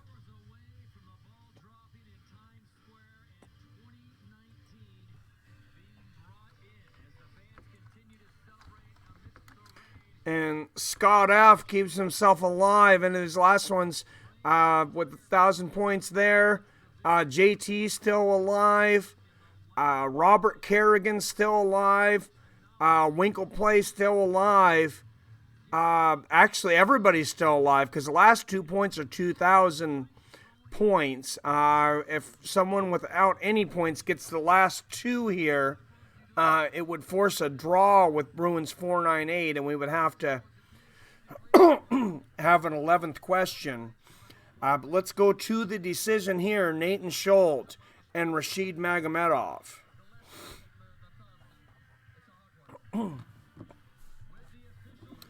All right, this is a tough decision. Like I said, I'm not a big fan of this referee right now. Here is the official decision.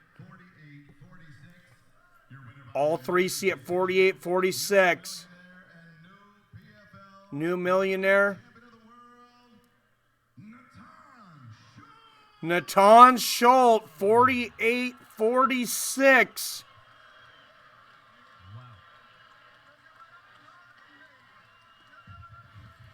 Unanimous decision, gets the $1 million and the belt.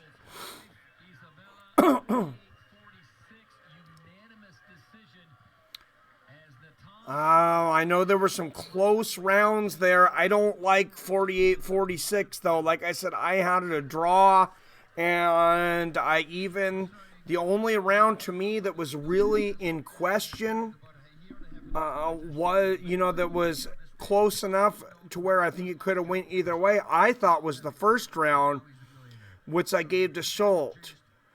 So I'm not a big fan of that decision. I know a lot of these judges, and I believe wrongly, give a lot of credit for takedowns that don't cause damage. And I don't want to take away Natan Schult's shine right now. But I disagree with 48-46, which means the point didn't matter. They would have had it 48-47 regardless. What's up? Happy New Year's, Lucy and Hella. Match was really boring. Wow, unanimous. Yeah, I was surprised. Type Faster Bruins 948.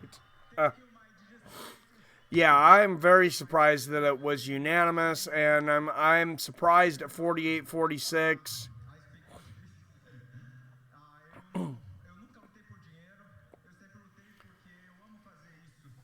So I was in agreement with the other fights. I have a really hard time seeing that 48-46.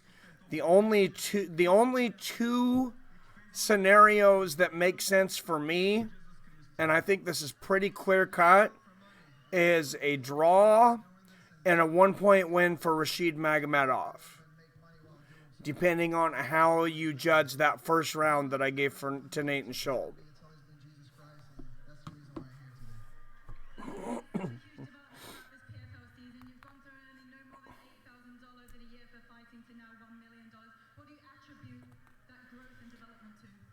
So Natan Schult, $1 million richer, and his wife in there, obviously elated, very happy. His parents there.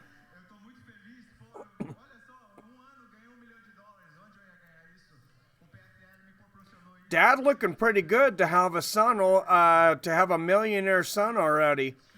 He's looking pretty good for his age. I don't know how old Dad is, but he looks like he could get in there and fight himself. First match was excellent, was so authentic, the overall feel of it. Yeah, that's going to be hard to beat. The way that he came through, the emotion of that first $1 million, the way he won that, a fighter in the twilight of his career. He had fought through. I mean, who knows how much adversity over fighting for, around 20 years. And at 39 years old to become a millionaire in one night. I mean, all these guys, that's big, though. Natan Schult, congratulations, $1 million. Rashid Magomedov, still going to go home $200,000 richer. I differ with the decision, but I'm not a referee, so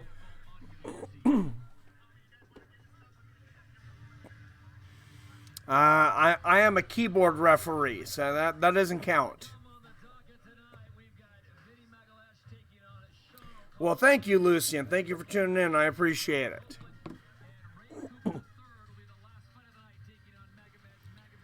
So the one I'm looking to the most, I think, tonight. Well, man, 3 great matchups coming up. Vinny Magalhães and Sean O'Connell. Ray Cooper III coming back against Magomedov. And then Vinny Magalhães versus Sean O'Connell. And this, wow. They saved the last 3 best for last. And, of course, Kayla Harrison still fighting tonight. Are you guys watching this? Is this the first time you guys have seen the advertisements for Proper 12? This is the first time I've actually seen proper 12 Irish whiskey advertised on TV. I don't watch a lot of cable TV, though, or satellite. I have DirecTV now. The only reason I have it is to watch fights and football, though. I'm not going to watch conventional TV for anything other than that because I hate commercials. But, yeah, this event's the first time I've seen the proper 12. I don't know if it's true, but I've heard that Conor McGregor has already made more money from his proper 12 whiskey than he has in his entire fight career.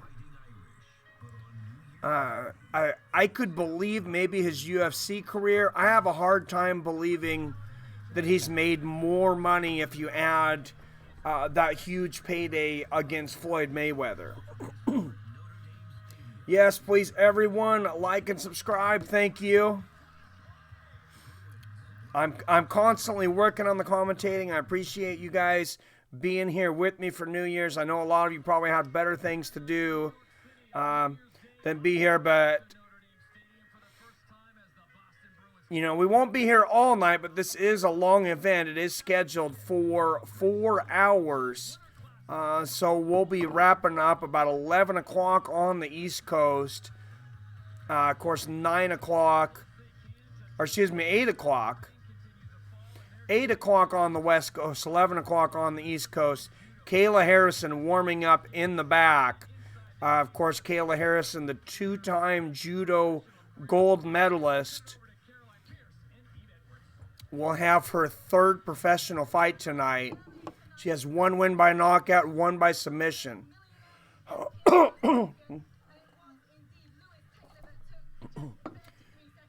And former fighter Eve Edwards here commentating. You got to think maybe he wishes he was a little younger so he could go for $1 million here. It's a lot of money for just about anybody but a few people.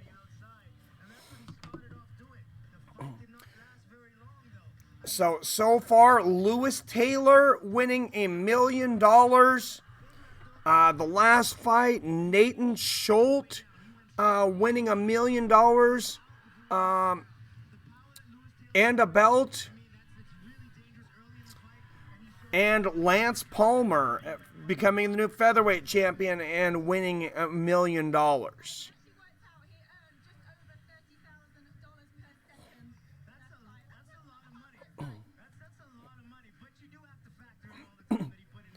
So even $200,000 is a lot of money, but Louise Taylor with the 1st round knockout, Lance Palmer winner unanimous decision, Natan Schulte winner unanimous decision. Yes, I really think I would have gotten to 5,000 subscribers before the end of the year had it not been for a 90-day streaming suspension. But I hope we have even a better new year. Thank you for all of you that have shared our channels out there this year. I greatly appreciate that. Like I said, Louise Taylor winning the contract, 1st round knockout. Lance Palmer so far unanimous decision winner. Natan Schulte unanimous decision winner. And I'm waiting for them to announce who's fighting next. Still to come, Vinny Magalhães versus Sean O'Connell. Philipe Lins versus Josh Copeland at heavyweight. And Ray Cooper III versus Magomedkerimov. That will finish off the night. And it looks like the next fight of the night is Vinny Magalhães.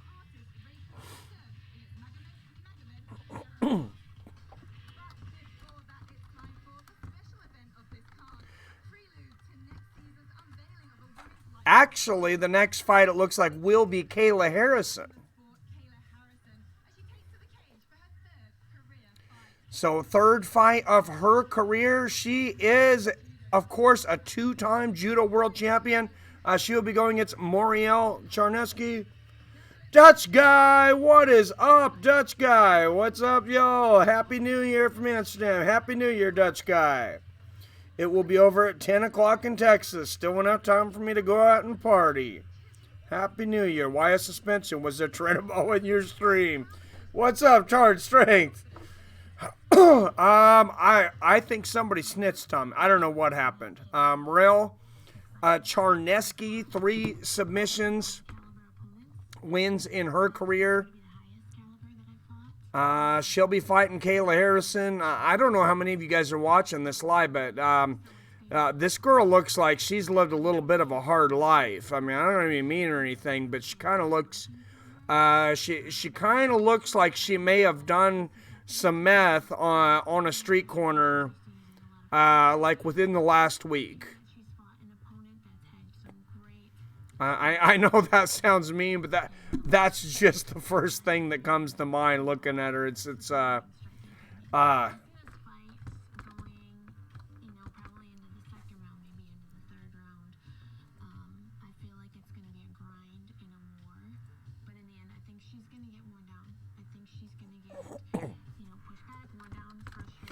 So we'll see. Kayla's going to be going against somebody with more experience tonight. Of course, she has every fight up to this point, this being only her 3rd fight in MMA. All 3 of them have been in the PFL.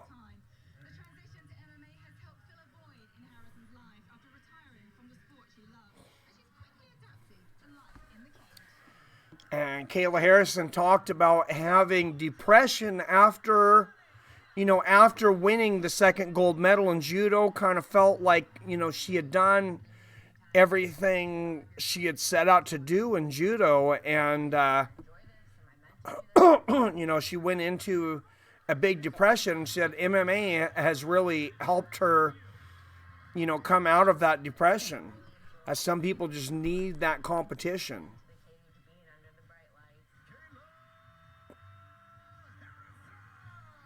What's up? Update me what I missed. Sorry, Dutch guy, just lost my chat here for a minute, but updating.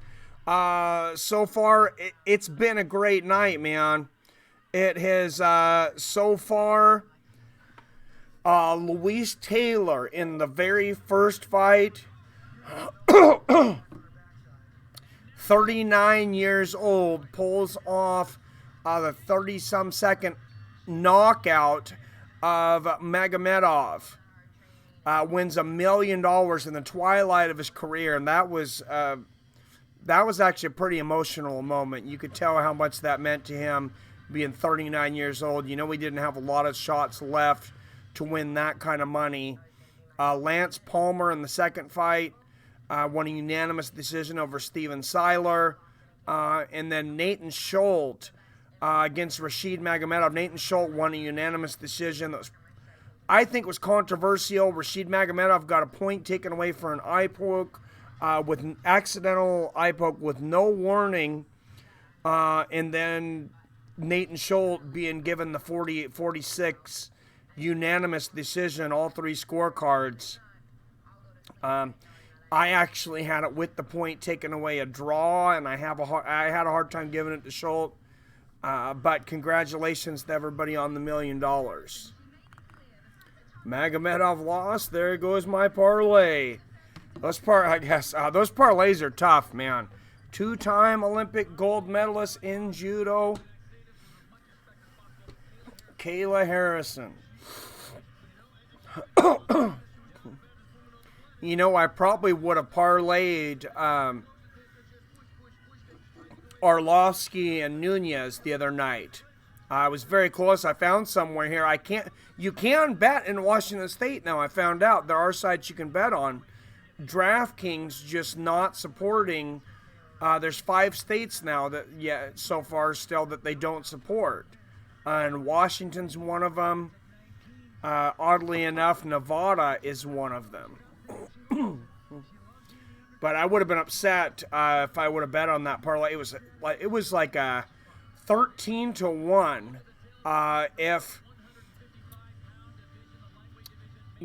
Nunez would have won and Jones would have lost. Kayla Harrison, 28 years old, 5'8", 155 pounds. Moriel Charneski, 29 years old, 5'8", 155 pounds. But Moriel's going to have almost a 5-inch reach advantage. 70-inch reach, just 65.5-inch reach for Kayla Harrison. Kayla Harrison, though, has a 3.5-inch leg reach. 3.5-inch longer legs.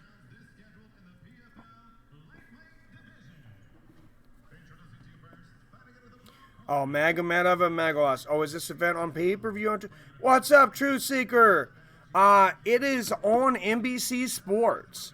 So Moriel Charneski, 3-4 with 3 knockouts. She will be a plus 500 underdog on the William Hills odds tonight. I like that they list the casino that they're getting their odds from too. I haven't seen that in the past.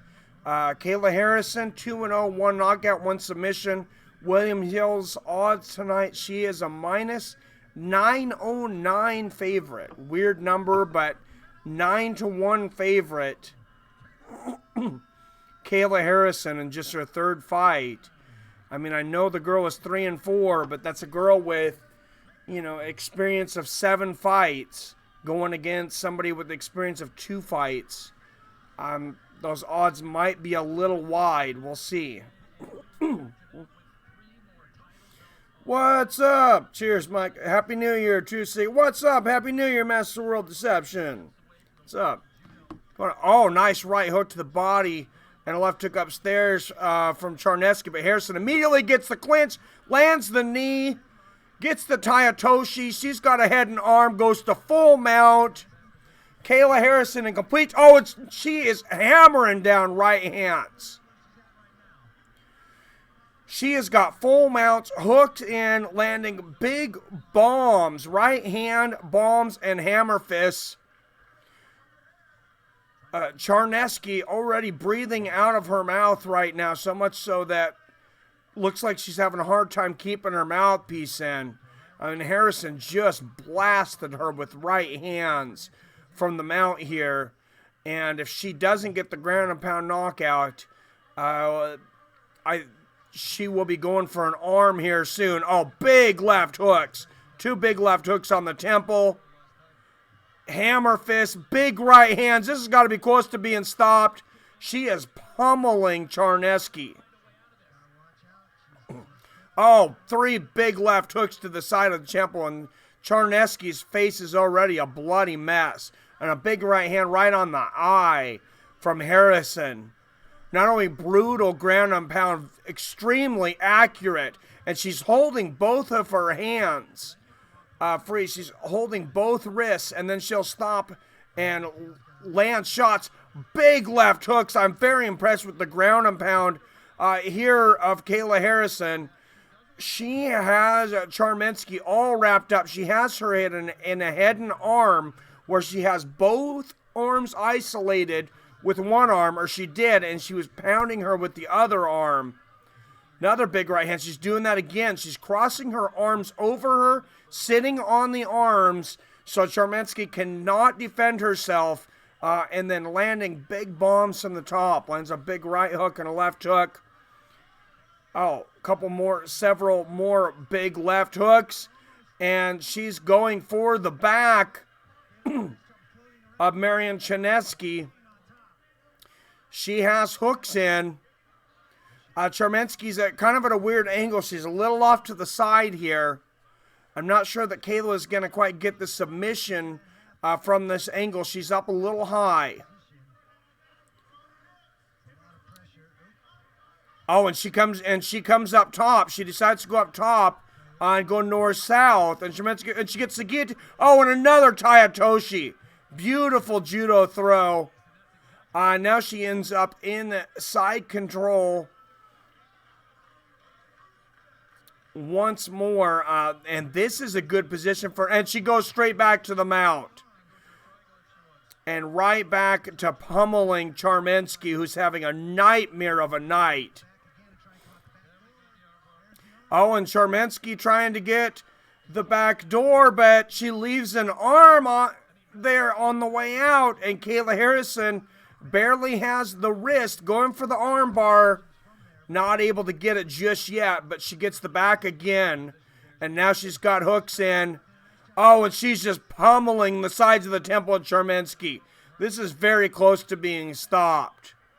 That's about 20 unanswered hooks from Harrison, and it is all over. The referee mercilessly stops this fight. Kayla Harrison, absolutely dominant. Her opponent never in the match tonight.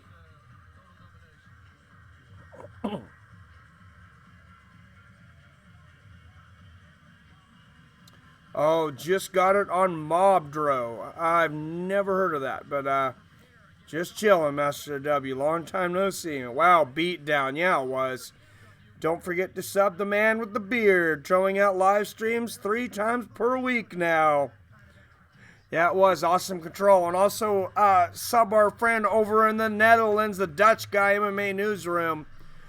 He's putting up all the previews to the streams with the incredible graphics there, and the master of OBS there as well.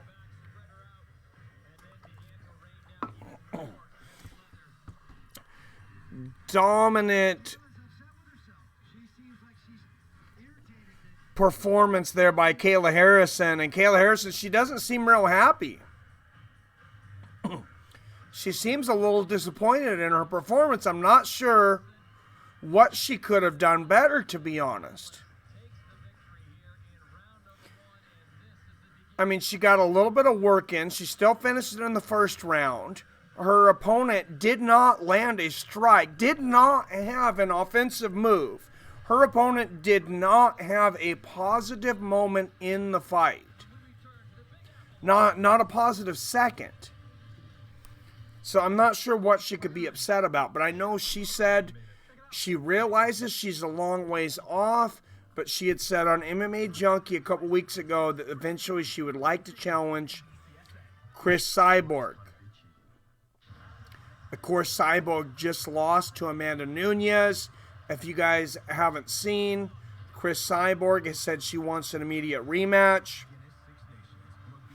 Amanda Nunes acted like her plans all along, if she won, was to go back down to 135.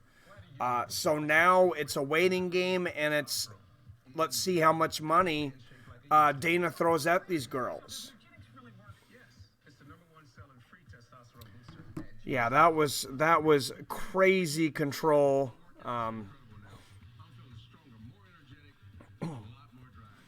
Absolutely insane match. Up next, I believe, should be Vinny Magalhães, the favorite against Sean O'Connell. Vinny Magalhães 18-9, Sean O'Connell 20-10. Let's change the picture here. Kayla and Charneski are done now.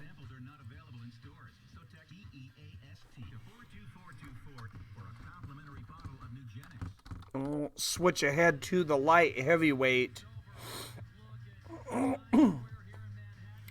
For those of you that are seeing the commercial, I just got to say, for that testosterone booster thing, it's bullshit. I tried it. I will tell you, I tried it because it was a free sample, and it was a pain in the ass to cancel. They say money back guarantee, of course. It was a pain in the ass to cancel, and it was a pain in the ass to get the, because they tried to sign me up for some kind of subscription, and I wasn't happy with it. Everything's user to user, but of course I prefer on it, as we talked about earlier, and I'll put the link up again for you guys that want to try. And let me know if any of you guys try this link and see what success you have with it. They said that this should get you... and it's not there on the paste. I'm going to have to copy it again.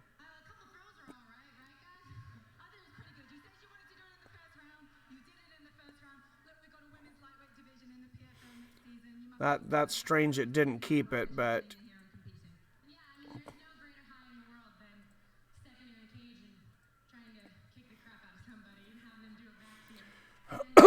but we'll put it up there again.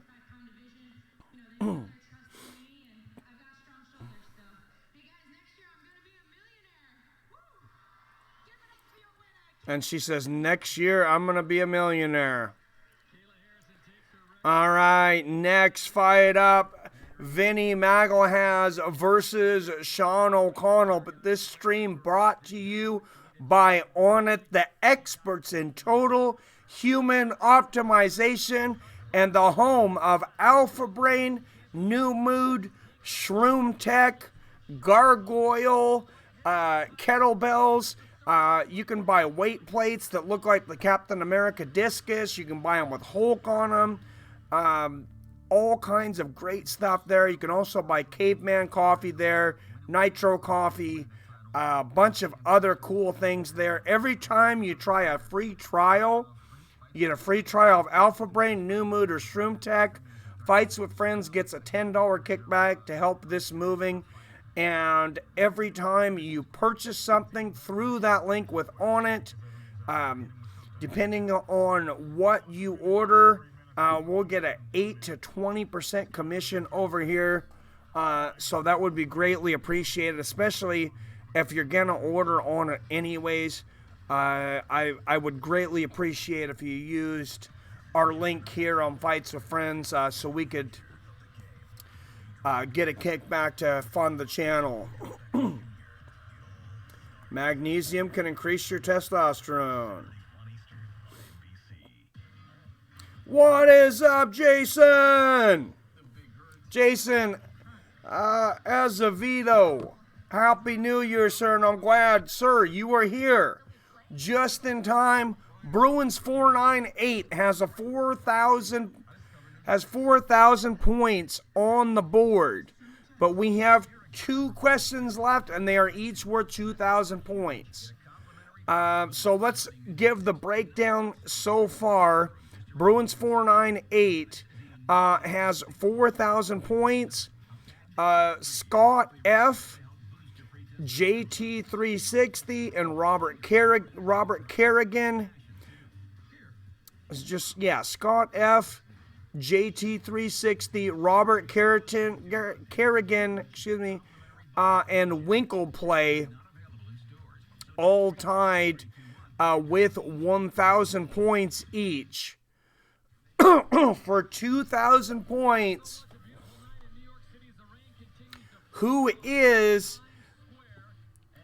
the first UFC fighter ever to win by calf slicer? I believe he may still be the only fighter to win by calf slicer. I'm not sure, but he is definitely the first. Who is the first fighter in UFC history to win by calf slicer? It is not Carlos Newton. Good guess, though. Not Brett Johns. True Seeker.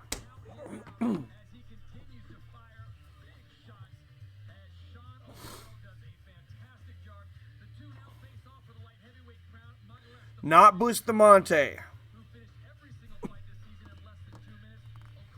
It is not Nurmagomedov. It is somebody that's fought recently. Submission master. I don't want to give away too many clues until I have to. So this is worth 2,000 points. It is not Magomedkerimov.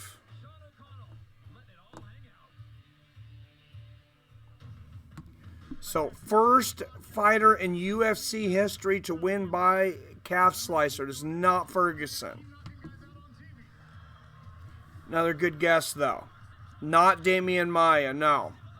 Many submissions in Damian Maia's career. Not BJ Penn. It was not Zhang, no.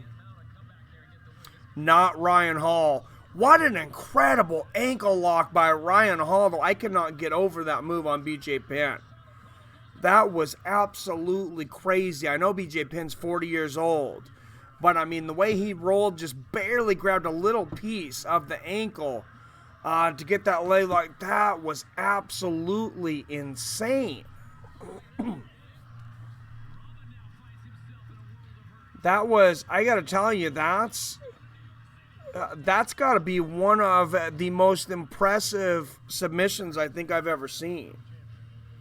It was a ninja roll. Yes, it was. It's not Brett Johns.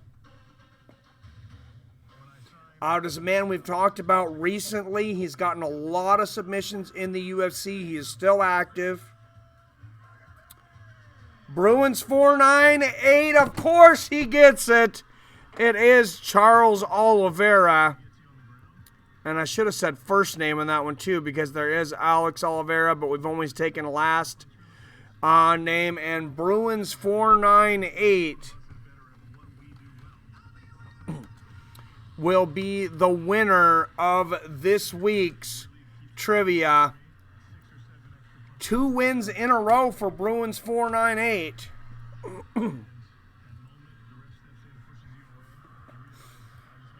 I thought DG might show up tonight. He's the only person who's had 3 wins up till tonight. Now, I had planned on adding up all the points for second place and tiebreakers today. We had some bad weather and some late trucks here today, so I ended up with a long day. I barely got home in time, to download a few graphics for this stream. But so I'll have to do a separate video. Give me a few more watch minutes, but you guys will have to watch something else, and we'll go through the points. But great job, Bruins 498. Congratulations. Nick Diaz, that was a good guess, though. So what was the news about Nick Diaz? Somebody was saying they had some news about Nick Diaz being done, but I mean, has said he was retired. I don't know how many times. I believe he continues to say he's retired.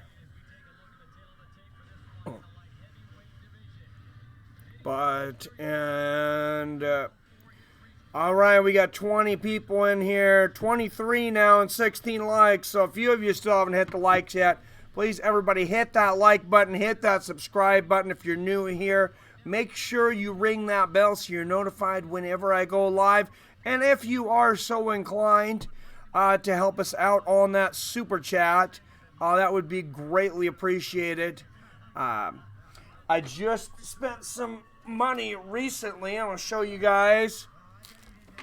Dean's been giving me crap saying I've been talking about moving up to that office for a long time. Well, I finally got the cable. I got 200 feet of coaxial cable. I was hoping to have it yesterday for today's stream, but it showed up today from Amazon. 200 feet of coaxial cable, so that's what I'll be doing tomorrow. Climbing up the side of the house and hooking up my modem in a new office. Just for fun, I believe he beat Jonathan Brookins with the cow slicer. Senor Ceviche, hello, Happy New Year, Senor Ceviche. How are you, sir? Thanks for popping in, sir.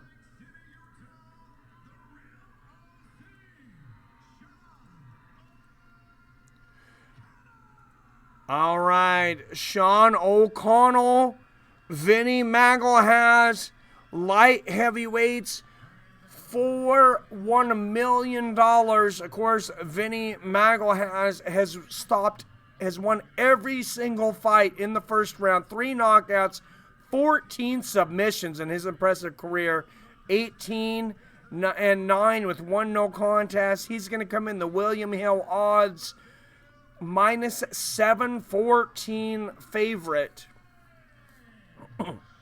So I would not be surprised to see another first round stoppage for Vinny Magalhães. But Sean O'Connell, he's been behind in several of these fights and bailed himself out with that right hand power.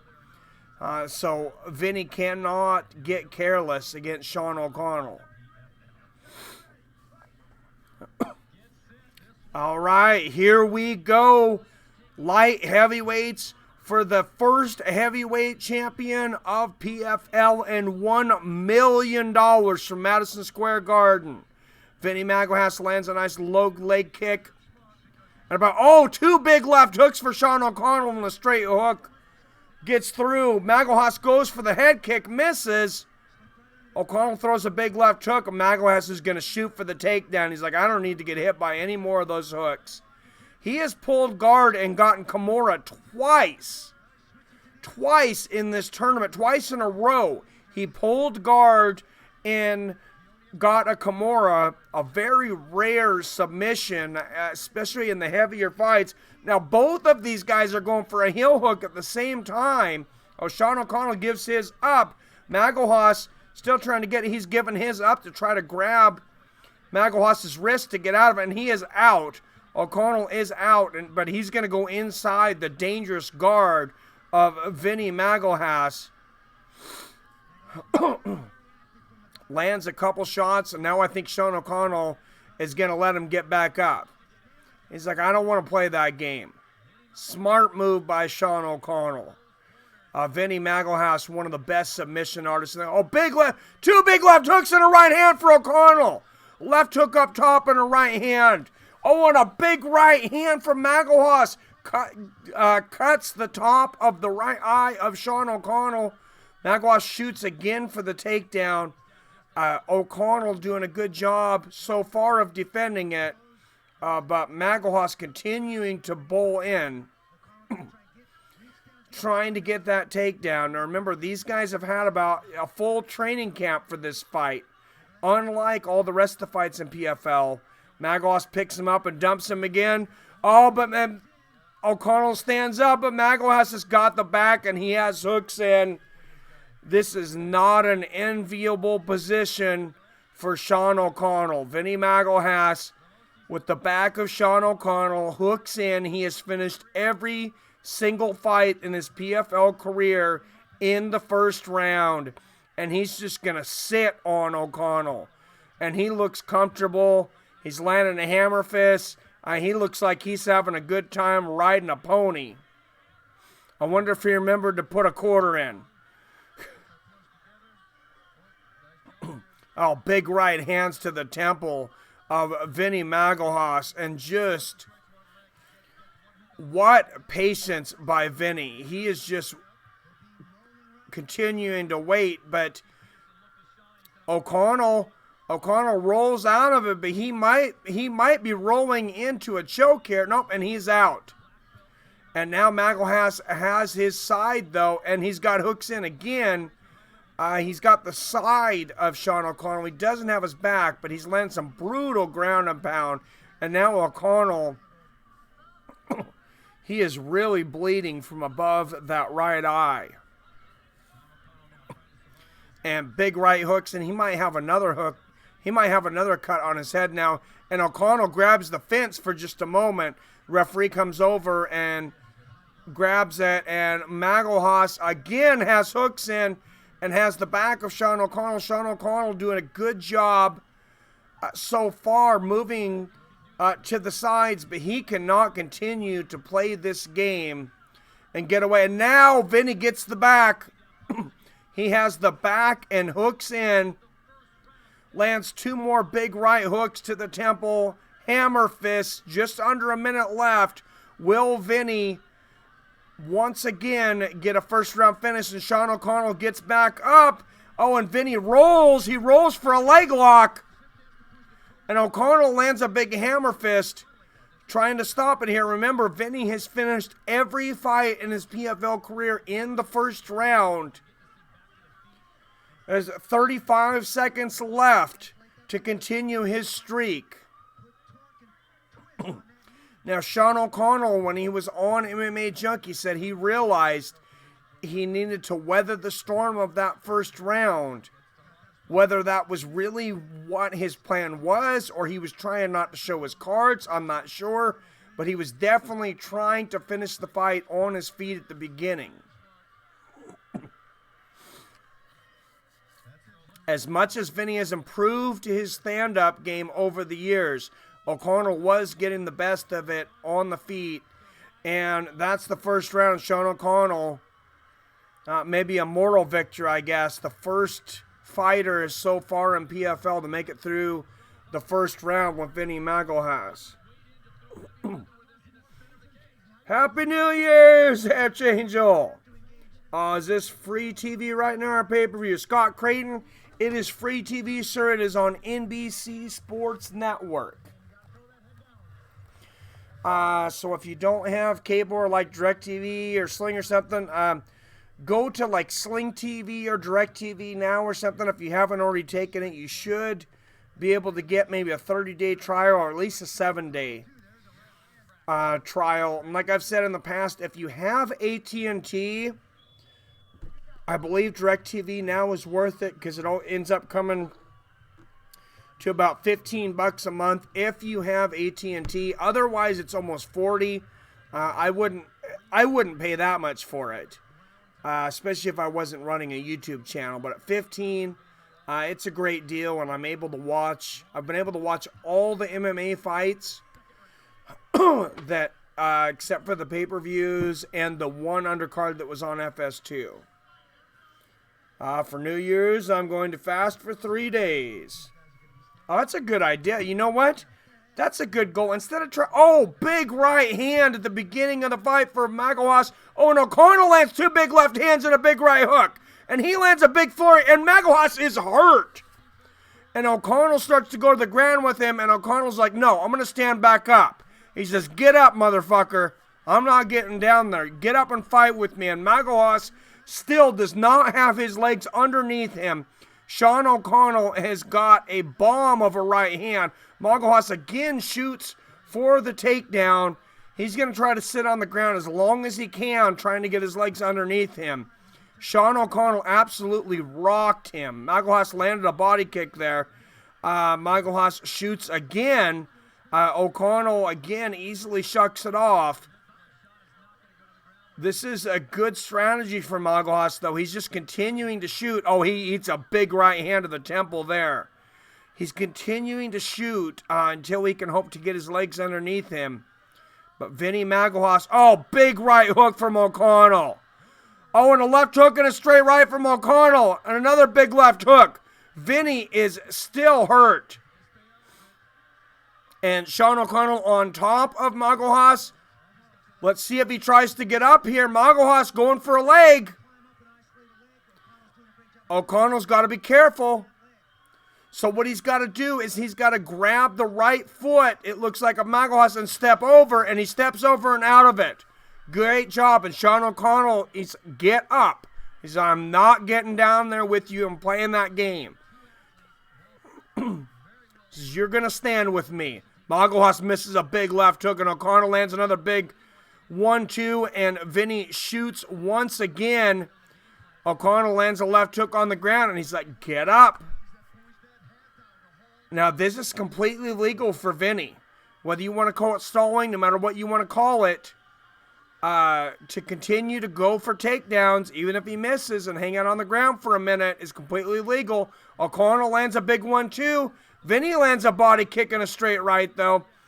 Vinny again shoots. And O'Connell pushes him down, says, get up. 2:25 left in the second round. Oh, big left hook for O'Connell. Magalhães throws a 1-2, but he's off balance. Big right hand, big left hook for O'Connell. Another big left hook. Huge left hook for O'Connell. He floors Vinny Magalhães. This would be a giant upset. O'Connell's got his back. He's raining down ground and pound. Big right hands. Even though Vinny's given up his back, if I was O'Connell, I would stand up, and he pushes up, and he does. 1:55 left in the second round. Vinny milking the clock for all he can. He is still on Queer Street. Big left hand for O'Connell. Magalhães again shoots for the takedown. O'Connell pushes his head down once again, lands a shot to the temple, lands a shot to the body. I'm sure he's going to get right back up.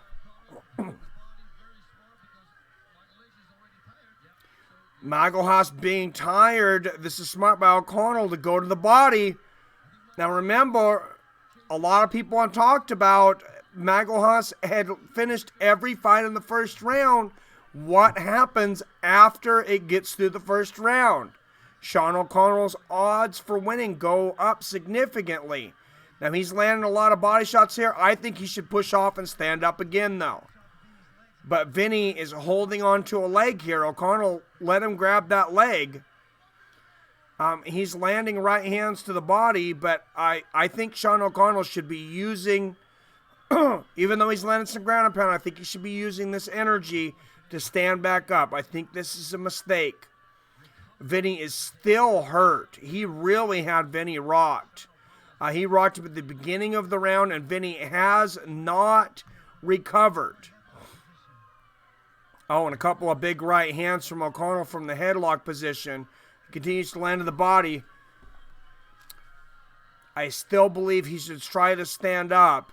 We're getting towards the end of this second round, and Vinny Magalhães is about to get a minute break to get his legs back underneath him. Couple of right hands to the ground and pound to the temple there from O'Connell.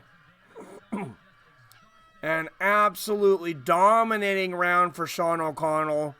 I give him a 10-8 for that round. I have it 19-18 Sean O'Connell. Now, he's got a big cut above his right eye, too. That's something he's got to keep in mind.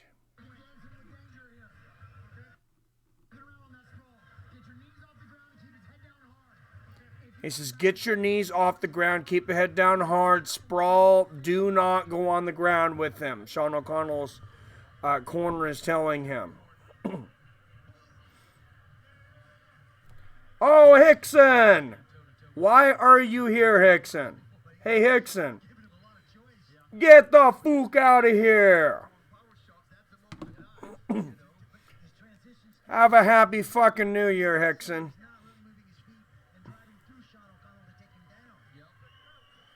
On somebody else's channel.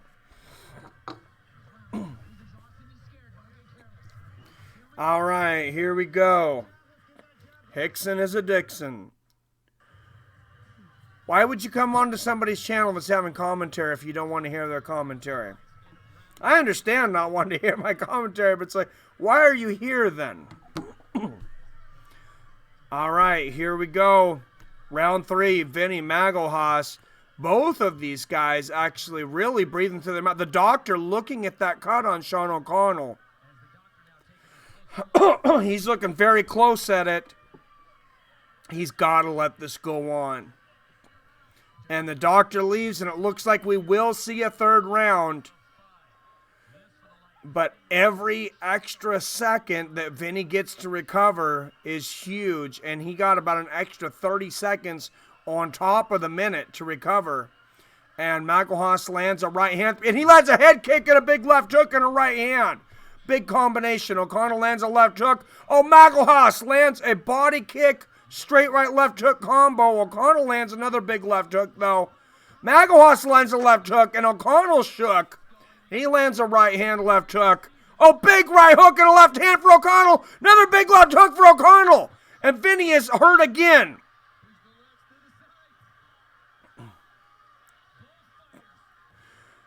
Big right hook there from Sean O'Connell. Sean O'Connell says, get up, big boy. I'm not done whooping your ass on the feet. And Vinny Magalhães, he played with fire again. Sean O'Connell, big left hook again. Sean O'Connell many times has been down in fights throughout this season and bailed himself out with that power. And here we see it again after winning a first round, dominating the second round, hurting Magalhães at the beginning of the round, dominating him through there. He has him hurt again in the third round. Magalhães lands a nice body kick there, but big right hand for O'Connell. Every shot O'Connell hits Magalhães with is rocking him at this point.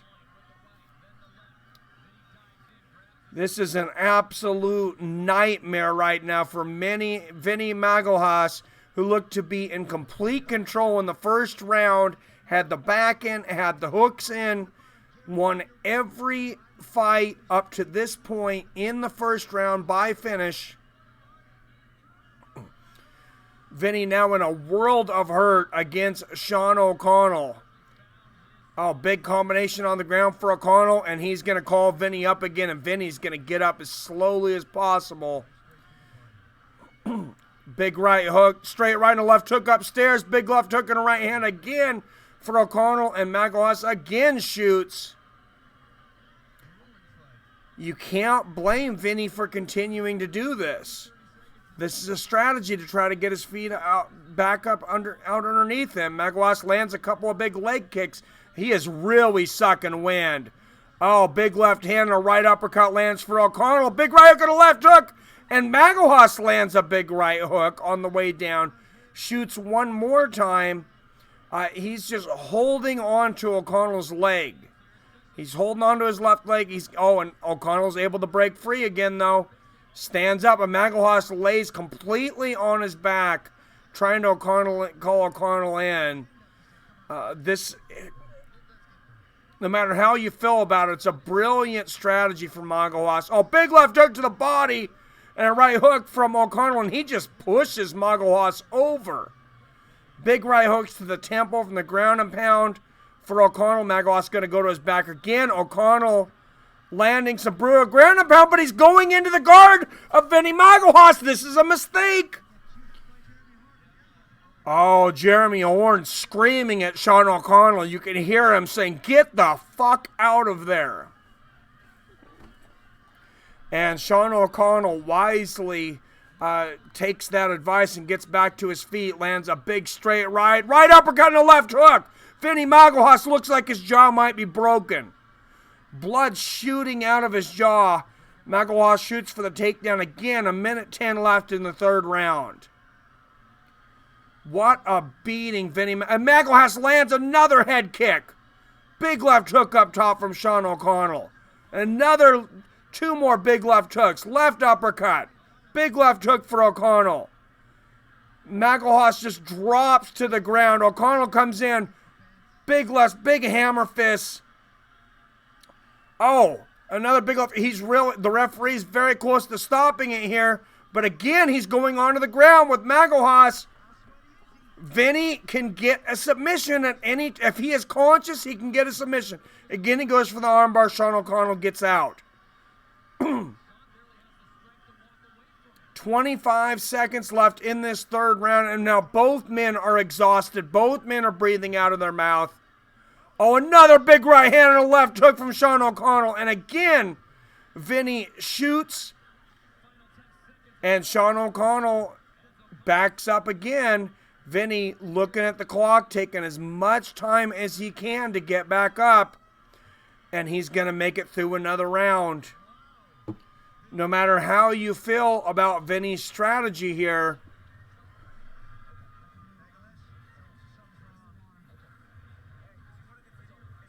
it has kept him in the fight. And it is all over. It is all over. Vinny Magalhães has stopped it. They said in his corner, he said, "Stop the fight."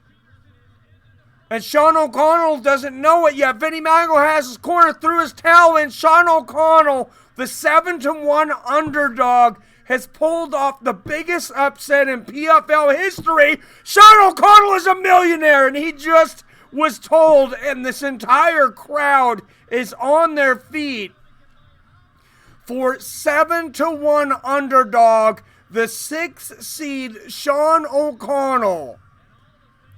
Very few people outside of Sean O'Connell himself and the great Jeremy Horn, when I spoke to him, gave Sean O'Connell any chance to win this. And Jeremy, if you're listening, you're going to have to be on the show now. Jeremy Horn's been saying he's going to be on the show for a while, and you have to bring Sean O'Connell with you.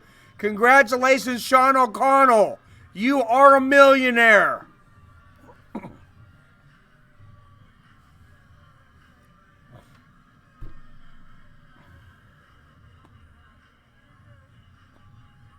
I missed the Mayweather fight. I haven't seen it yet either, but I heard about it. Brutal scrap. Really cool fight. I agree. One heck of a fight. Damn. O'Connell for the win. Wow. Incredible. Like a movie. Congratulations, says Supertramp. That was an unbelievable ending. As they said, I can't say it better myself. That was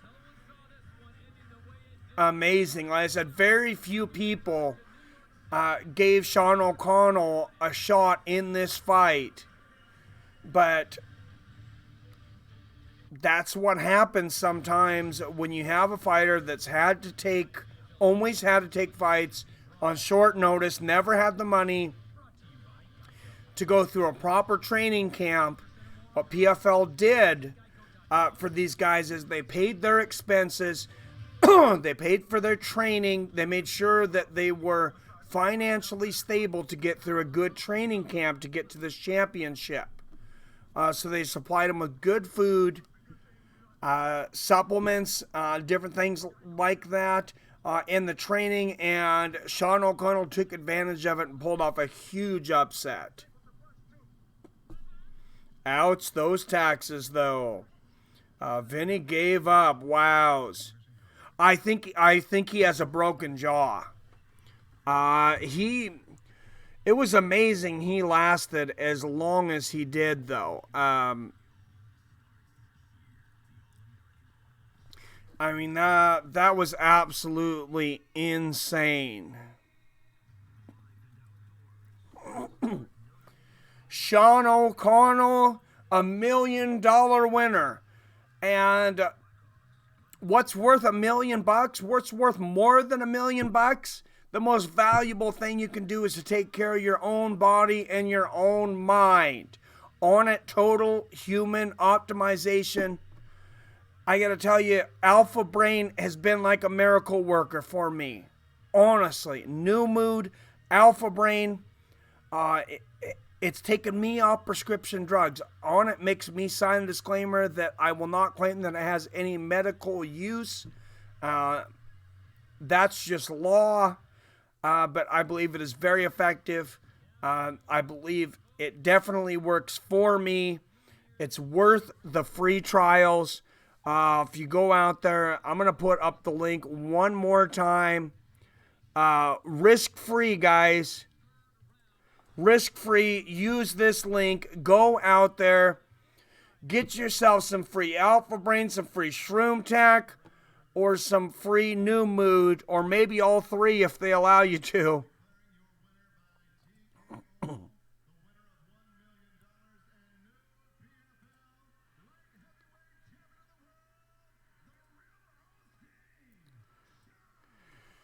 And the winner of $1 million, moving to 21-10, Sean O'Connell.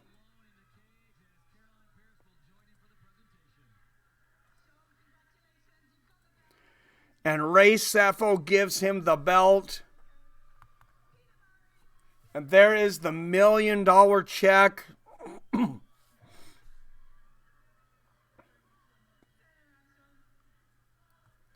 What a matchup. I think he's got a hat on. I think he's trying not to look up. Well, he's got that big cut on his eye as well.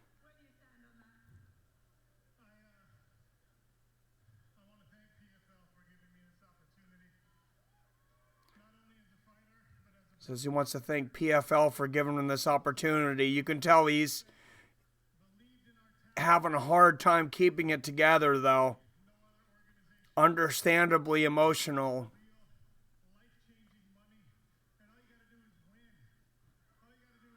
And he just said life-changing money and all you got to do is win. That's what I like about the PFL. Throw away the bullshit, throw away the rankings, throw away the favoritism. The letting guys go in with whatever they have in their system. It doesn't matter. The PFL, you come in, you win, you get paid. It's as simple as that. And that's the way fighting should be. Super Champs, I'm in good company tonight. So am I. And that's why Vinny is no longer in the major promotions. He lacks the drive to condition himself like a professional.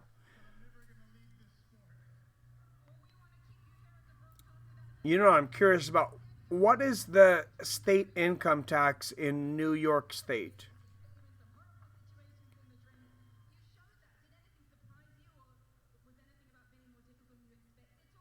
for 2014 tax year, Ooh. the maximum individual income tax rate in New York was 8.82%. So the individual income tax rate in New York is 8.82%. So they're going to pay that on top of their federal taxes.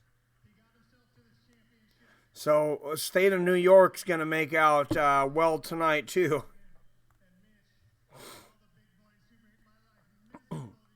Ouch, that's why they have so many fights. One of the reasons, one of the many reasons they have so many fights in Nevada. The main reason, of course, because there's gambling there. But another reason is these guys, they don't have to pay state income tax. Throw away the soap opera. Going out on a high. What a man. And they have a higher tax bracket because it's capital gain of more than $500,000. Damn.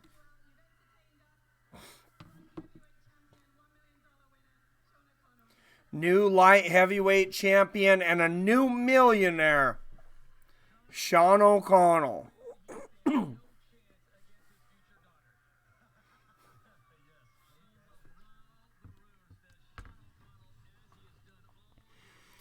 What an incredible win, incredible upset for Sean O'Connell. And a lot of people said after the way Vinny was going through this season for Sean O'Connell, just get through the first round. I heard a lot of people saying, even if you lose it, get through the first round. And he's had that bailout power all season in fights that he's been down. He was the number 6 seed.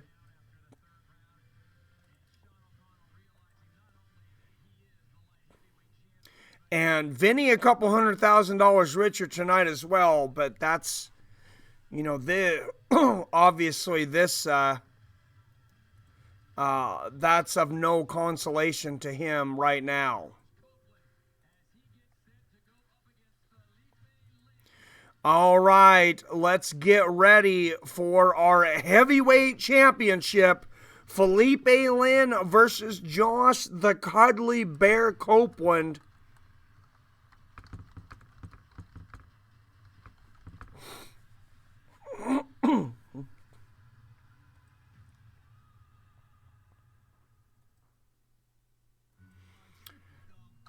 Let's get a picture of these two beautiful men up.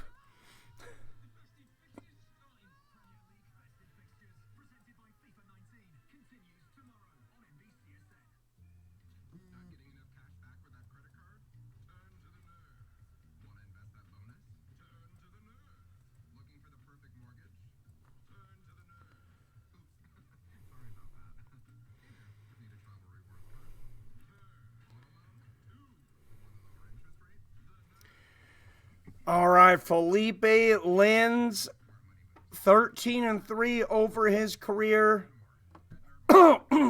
Number 2 seed. Josh Copeland, 18-5 in his career. He is the number 8 seed. He had to take a tough road to get here. He had to take out the number 1 seed right at the beginning of that playoff night, and then win again the same night to get here. But now he has a shot at $1 million. Sean O'Connell is retiring right when he becomes the champ. Yeah, crazy. That's another great one. I mean, he's had a full career, though. I mean, he's one of those older guys. That's great to see him getting that in the twilight of his career. Him and Luis Taylor. I think it's a little more special for those guys where you know that their money, it's over. Josh Copeland got here, knocked from the heavyweight bracket, beat Francisco Barroso, the number 1 seed, then knocked out Alex Nicholson, the number 5 seed. Now he will take on Philipe Lynn in the heavyweight world championship. U.S. versus Brazil heavyweights.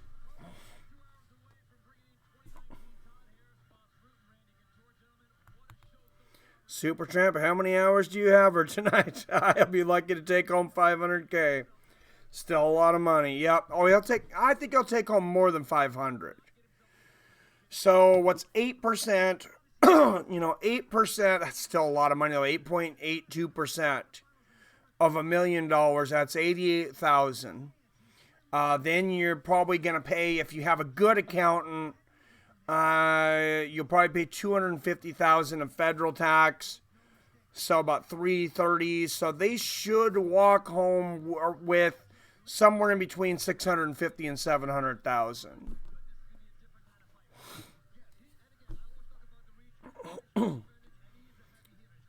I guess O'Connell retiring was planned. He is joining the broadcast booth for PFL.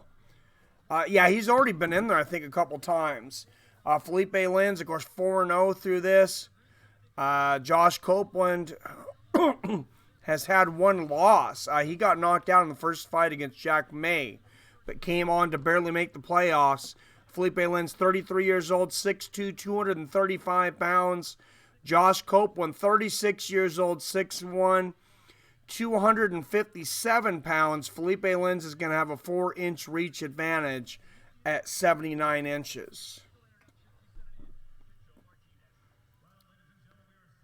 Thank you for the technical math there, Bruins 498.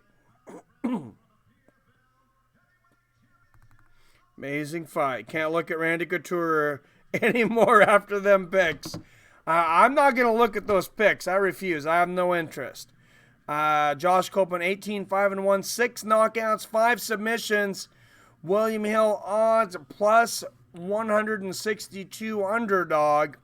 For a number 8 seed, he's not a huge underdog.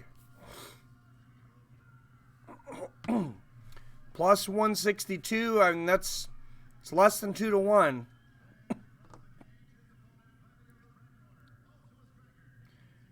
And Philipe Lins, another big striker.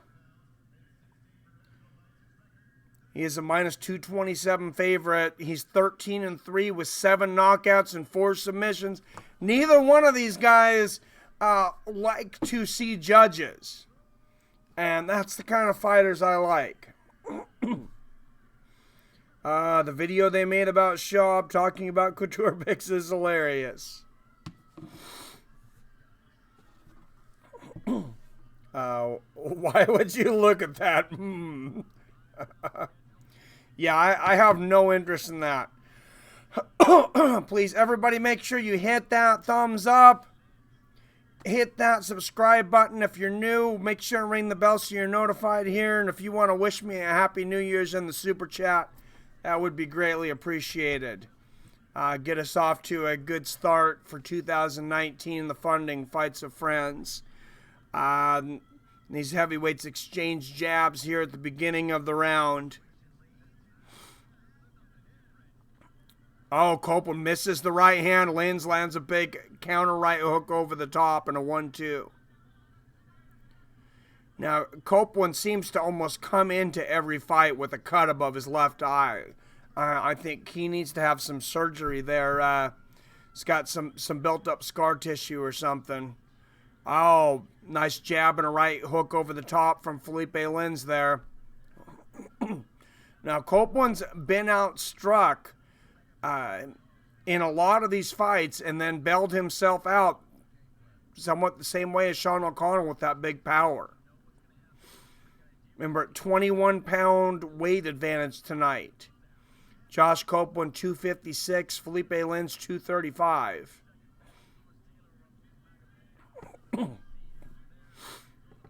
And for 256, Josh Copeland, I mean, he doesn't look like a bodybuilder, but he doesn't look like Roy Nelson either. A lot of muscle there. Could take a little off the gut, but definitely a big, strong dude. Nice jab there from Philipe Lins. Couple of big jabs. Oh, big left hook lands for Copeland through the middle. Remember, he only needs one shot.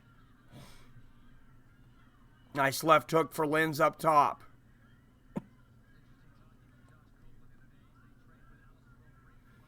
Copeland's got a very strange stance. Lands the jab there. He's southpaw already, and then he has a very awkward stance. And he switches stances a lot. He's switching back to orthodox there. Oh, big right hand there for Copeland.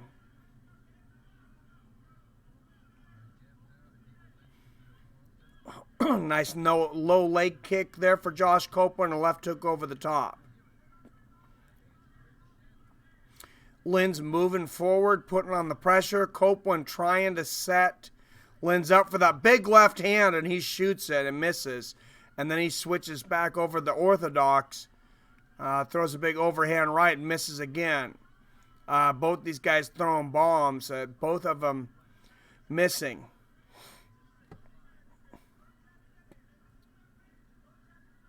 These guys could tire themselves out quick. 5 rounds is a long time for heavyweights.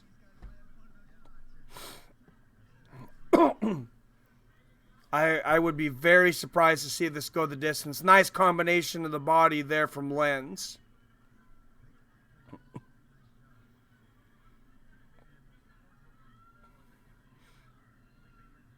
And the Cuddly Bear still looking to line up that left hand, overhand left, and he shoots it again.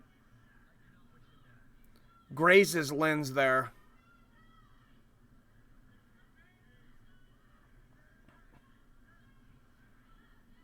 Nice jab there from Copeland. Oh, nice straight right and a left hook lands for Lenz.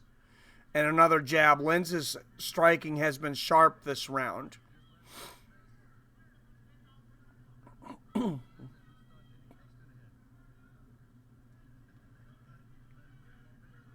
lot of feints from Lenz. He's really trying to make Copeland commit, and Copeland throws another overhand right. Oh, Philipe is able to land a combination there. Hook and an uppercut. He's creating openings with his feints here. He gets close. He kind of throws his jab halfway out there. He waits for Copeland to commit. Sidesteps and counters. Copeland comes in with the left hook that time. Lenz gets out of the way, not able to counter. Oh, Copeland misses the right hand there. Lenz comes back with the left hook and a straight right.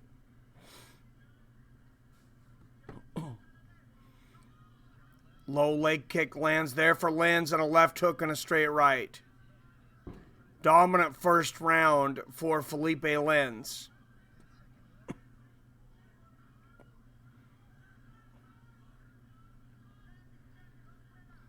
And as this fight goes on, that 256 pounds is not going to get any easier to carry around for Josh Copeland.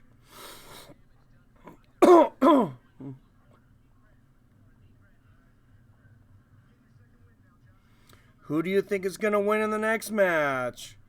I think Copeland will win. I finally remembered to hit the like button. Thank you, Brent. Just about, oh wow, just about everybody in here has 21 watching, 18 likes. And 4 thumbs down, so that hits everybody, I guess. No, I think some of those people maybe left, but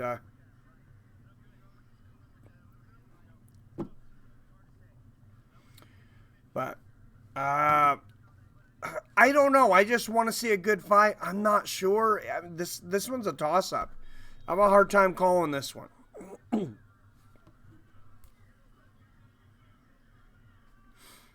Copeland will need a KO next round or he'll gas. Yeah, that's the thing, True Seekers. I don't see him going deep. I don't see him being able to go real deep with his cardio. I mean, he's had a full training camp at 256. That's a big dude. Especially when you're throwing overhand rights. Oh, and he lands a right hand on the chin there, does Copeland, to start the second round. Oh, and he's chasing Lenz and lands a brutal combination. Copeland blocks the second half of that combination, but Lenz with fast hands tonight certainly has the advantage in the hand speed. Oh, and Copeland misses a 1-2 in right hand. Lenz again countering with the combination. Very fast hands for a heavyweight for Lenz here. Copeland landed a straight right in there. I don't think Copeland's real interested in winning rounds. Nice low leg kick from Lenz. Lenz's strategy here, make Copeland overcommit, make him get tired, take him deeper into the fight, I think, and tire him out.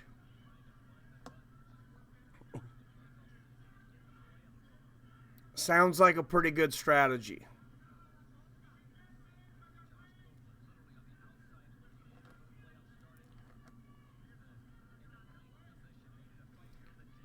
Left hook there for Copeland and a straight right.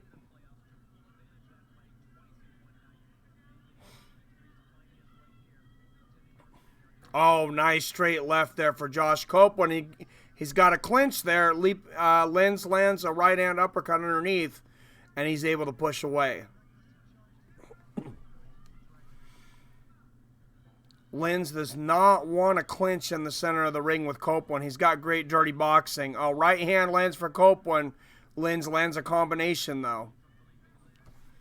But Copeland will take 4 to give 1, and he may have to tonight. Copeland lands another left hook there. And he continues to come in wild. Nice jab and a right hook for Lenz. Copeland lands a straight right in there. But Lenz outlanded him about 3 to 1.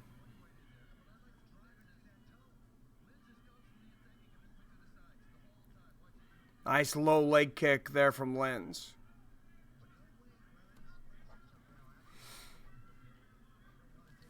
.220 left in the second round. Remember, Ray Cooper III and Magomedov still to come. The main event after this fight between Josh Copeland and Philipe Lenz. Copeland missing again big with the right hand. Oh, he landed that left hook there. Lenz keeping him out on the end of that jab, though. Good job there at Copeland checking that leg kick. Oh, Copeland counters with the straight right over the top off of Lenz's leg kick. Copeland chasing him, throwing big shots, so this is what Lenz wants. Gonna tire him out, and Philipe lands a 1-2 there. And a low leg kick for Lenz. I don't know who taught these guys how to count on the CompuBox, but I highly dispute 37 to 35 in total strikes landed. Right hand lands for Copeland to the body. Whoever works their CompuBox needs to be working at McDonald's. Nice low leg kick there for Philipe Lenz. I think Lenz has landed a lot more shots tonight. And I'm a big fan of Copeland.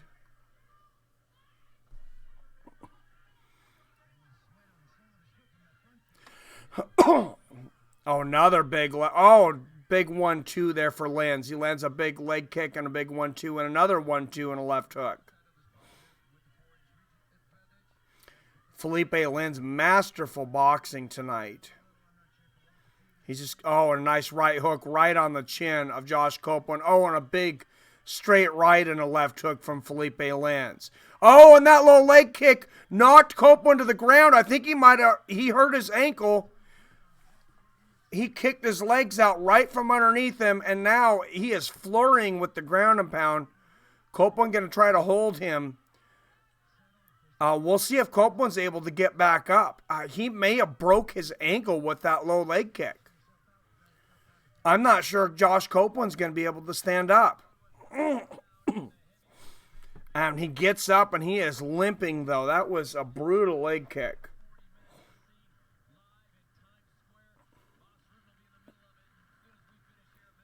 Copeland will need a KO. Looks older too. Yep, Lenz got nice combos in close. What do you think about the UFC signing Darren Wynn? He looked good against Tom Lawler on the Golden Boy MMA card. I'm not surprised. I mean, he's Daniel Cormier's buddy. I think he could be a prospect. I mean, Tom Lawler hasn't fought in so long.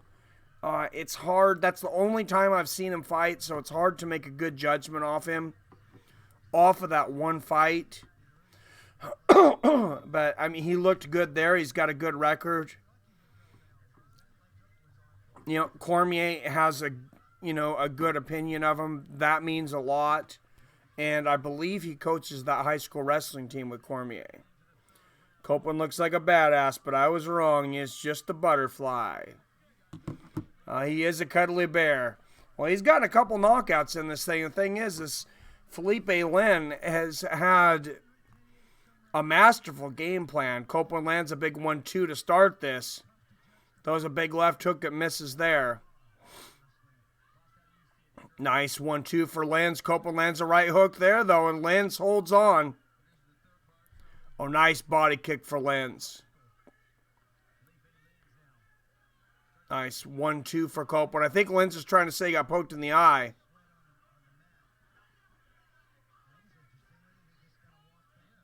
Oh, I guess there was sweat on the mat and he kicked it. Oh, big combinations from Land. Big 1-2 and a right uppercut and a left hook up top. Big knees to the body and a big right hand over the top. Oh, another brutal leg kick from Lenz, and he catches Copeland with a right hand on the way in. Philipe Lin's in total control right now.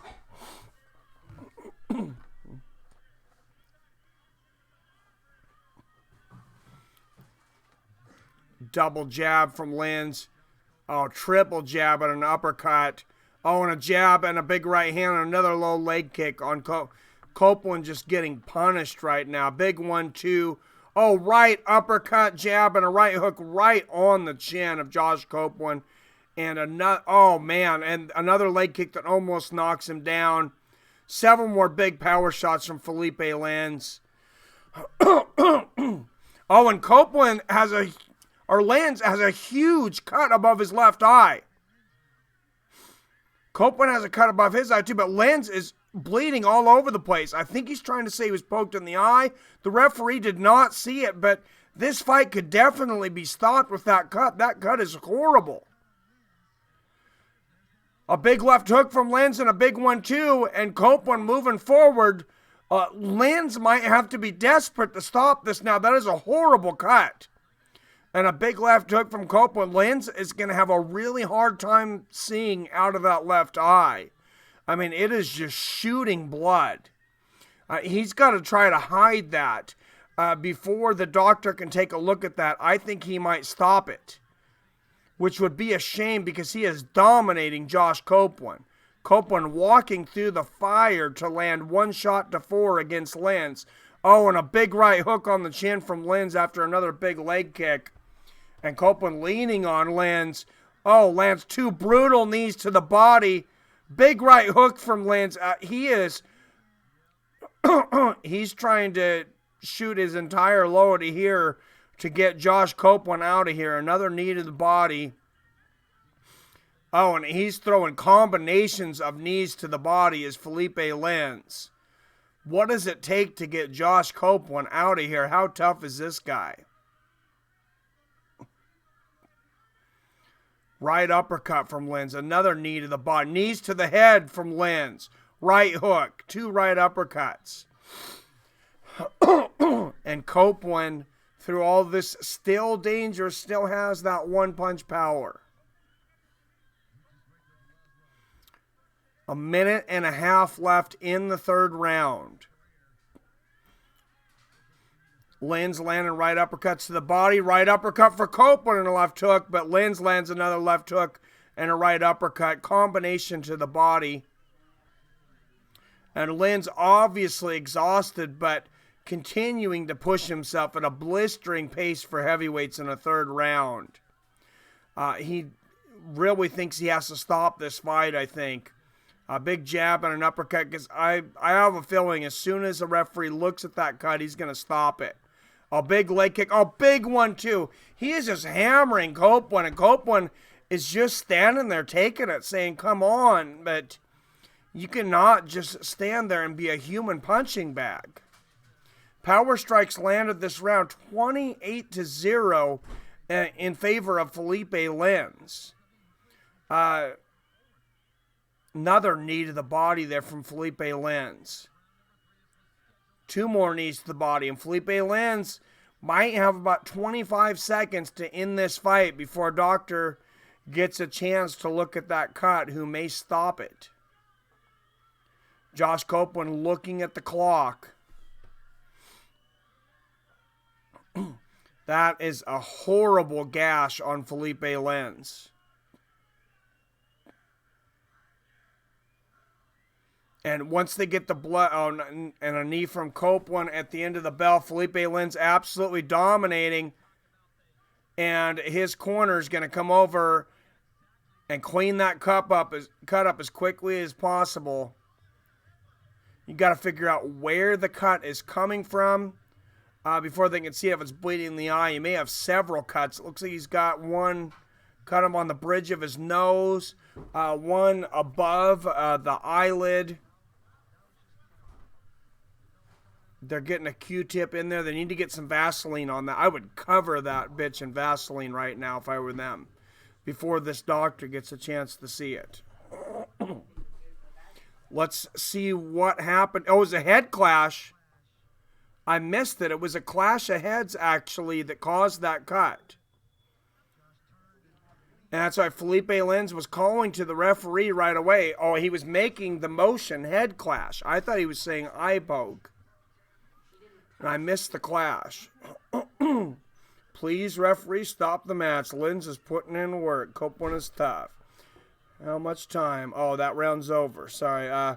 Lenz has the same coach as Amanda Nunes. Damn. Yep, head clash. And they're looking at that cut. Please let this go on to the next round.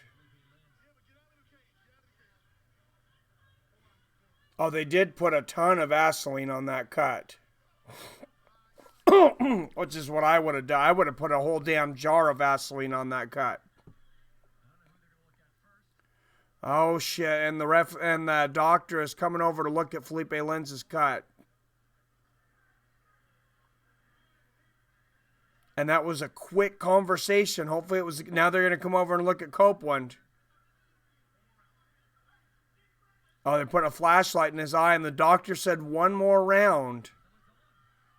So that would kind of give you the idea that that maybe they only want to see this go one more round. I'm not sure. Round 4. There's 2 more rounds left, though. Thank you, Panhead Bob. Oh, great knee to the body, and a leg kick, and a combination upstairs from Philipe Lenz. Another low leg kick and a right hand. Oh, big knees to the body. 4, 5, 6, 7, 8, 9, 10, 11. Philipe Lenz running the bicycle on Copeland's midsection, and the referee finally stops it. And Philipe Lenz is the new heavyweight champion of the PFL and $1 million richer. What a beating. I agree, True Seeker. Great stoppage.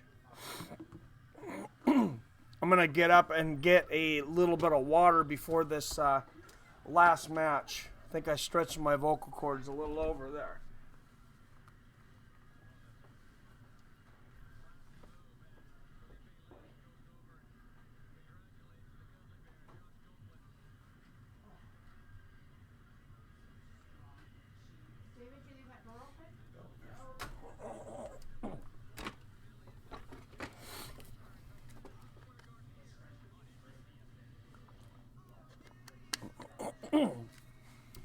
All right, and next, the main event of the evening. The most dangerous guy, I believe, in the PFL, or at least in his division, and the best prospect, Ray Cooper III, takes on Magomedkerimov.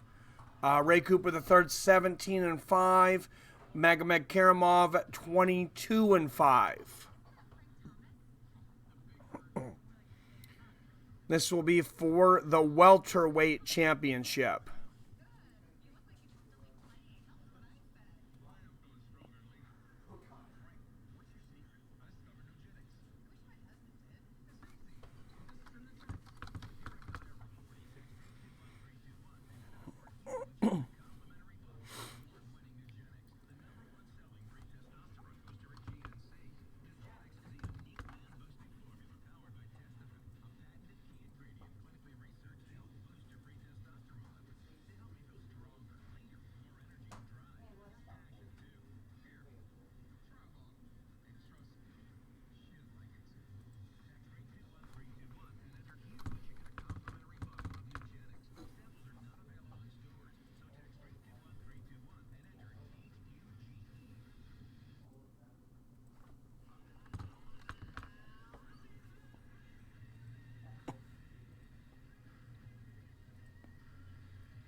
All right, Ray Cooper the third and Magomedkerimov, and talk about something out of a movie, like some kind of old mixed martial arts movie. Ray Cooper the third, as a child, walked down to the cage as his father took on Jake Shields.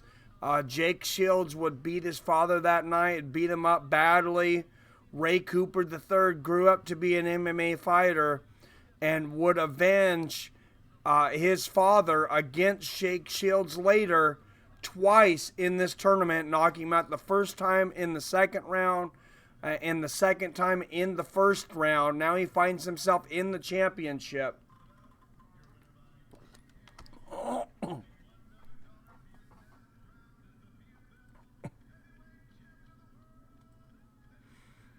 But first, we're going to listen to Philipe Lins, who is the #1 seed in this heavyweight tournament. He is a new PFL heavyweight champion and $1 million richer.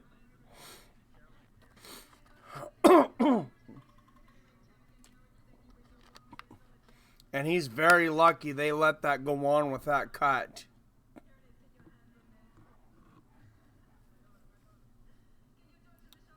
That was $800,000 worth of Vaseline. Lynn seems a quality heavyweight. At Copeland, I back. What's up, JT? Just in time for the main event. Call you 7.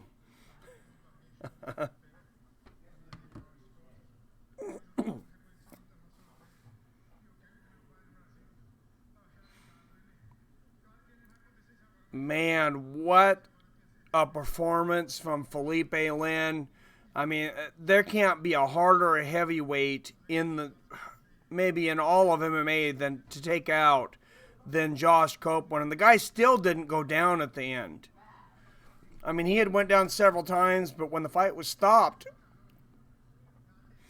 he didn't go down. But he took, I was counting, 10, 11 knees consecutively to the body. Big shots, good stoppage by the referee.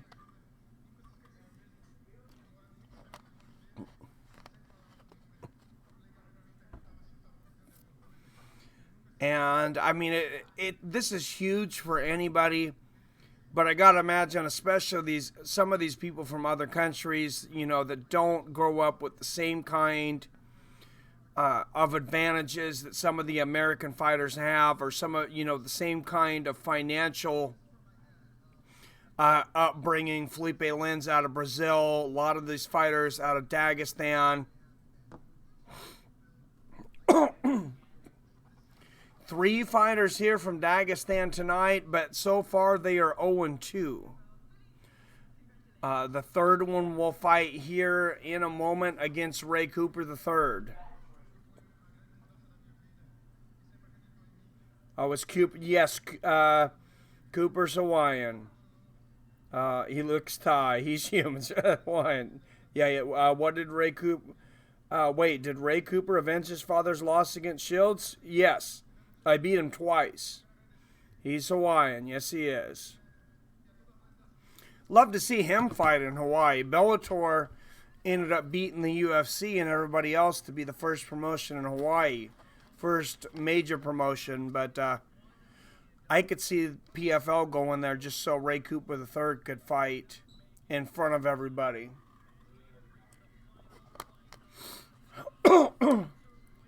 And unless you're a very top fighter in the UFC or Bellator, this may be your biggest chance to make the most money in a year, honestly. If you think, you're better than the other 11 guys they put out there for a weight division, or that you can compete, I mean, it's going to be hard to make $1 million in a year anywhere if you're not, the top 20 guys in the UFC or, the top 5 or 10 in Bellator.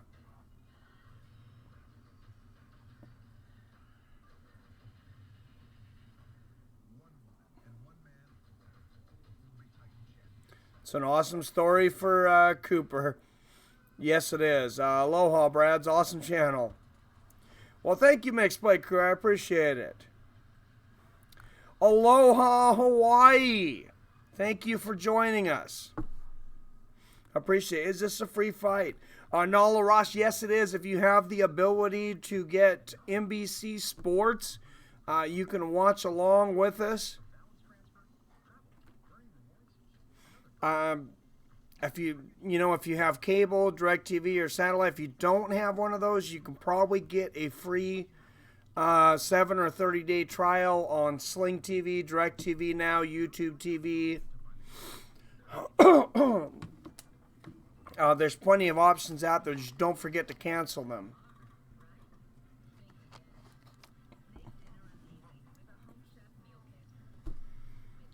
$50-50 next fight. Yeah, it's going to be a tough fight. Mahalo, Mixed Plate. Free on Mobdro, says True Seeker. Thank you, True Seeker. Was Cooper in Bellator? I recognize him. Oh, thank you. How good is Magomedkerimov? I don't remember where Rick Cooper. I don't know if he was in Bellator. I think he might have been in World Series of Fighting. I think that's where I recognize him from. Anyone from Dagestan is probably a beast. Oh, absolutely. 26 people in here. Everybody, please hit that like button. Please subscribe if you're new here. Make sure and ring that bell so you're notified whenever I go live and post the new video. But most importantly, have your fine asses a happy new year. I hope you're enjoying yourself. This has been a great night. 5 $1 million checks have been handed out. A dominant win for two-time judo gold medalist Kayla Harrison. And now the main event between Ray Cooper III and Magomedkerimov.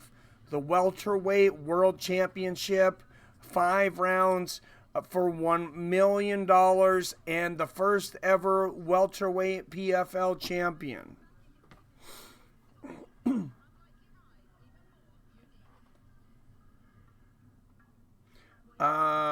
It's still early for me. It's 7:40 here, Jason. Dagestan has some good guys, all with Magomed somewhere in their name. It definitely does seem like it. All 3 of the Dagestan guys had Magomed in your name. You're right. This guy's got it in there twice. His name's literally Magomedkerimov.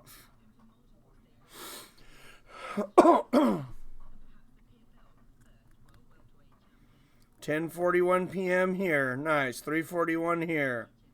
7:45 on the West Coast. Yep. So we won't bring in the new year probably with any of you, but very close, and we will definitely bring in the new year soon. I said I will need some more time because we had some mishaps at work today. I meant to get a final count on the points from trivia. Unfortunately, there's a couple of those videos I have to re-watch because I lost my documents on a power outage. So that sucks. So I have to go through and make sure I get an accurate count on all the points. The winner of the trophy is not here, though. DG, 3 weeks. He won 3 weeks. He is the winner. You know, he won the most weeks. And I'll let you know who won the points. If it is DG, we will go to the second points because, like I said, I'm not going to give it the second place to 2. You know, not going to give the first and second place to one person. I'm back, waiting in Little Caesar for my order of cheese bread. Oh, cheese bread is delicious, sir. Nice job on the pronunciation. Thank you, Panhead Bob. The great next fighter out of Dagestan is Magomedov. Khabib's brother? He's got a younger brother and a cousin, right? That are both fighters, I think. I didn't know fitness savages ate crazy bread. I eat everything. Magomedkerimov is a beast too. When you're young, you can get away with a lot of guys. You can get away with it if you work out a lot. when you get to 40 like me, you can work out like a beast, and you eat that stuff, you're going to put on 10 pounds.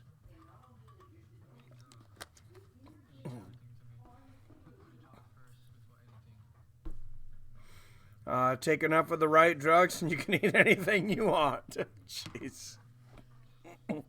What, ES Fitness Savage, I got a serious question for you. What are your thoughts on testosterone replacement therapy? I know Joe Rogan, I think, has used it for about 10 years now. I keep it at the back of the mind as I get older. Ray Cooper III, all 17 wins he has won by stoppage. And here on Fights with Friends, we like fighters that finish. Say that 5 times fast. Speaking of fights with finishes, I am finally almost done with the 3rd episode of Fights with Finishes. I took a big break. I actually kind of forgot about it for a little while. I didn't get as many views as I want, but I'm going to continue to try it. Now we got some more subscribers. I think I'm going to do that premiere video thing for it again, so you guys make sure and see it. Magomedkerimov won last 7 fights and 15 of 17.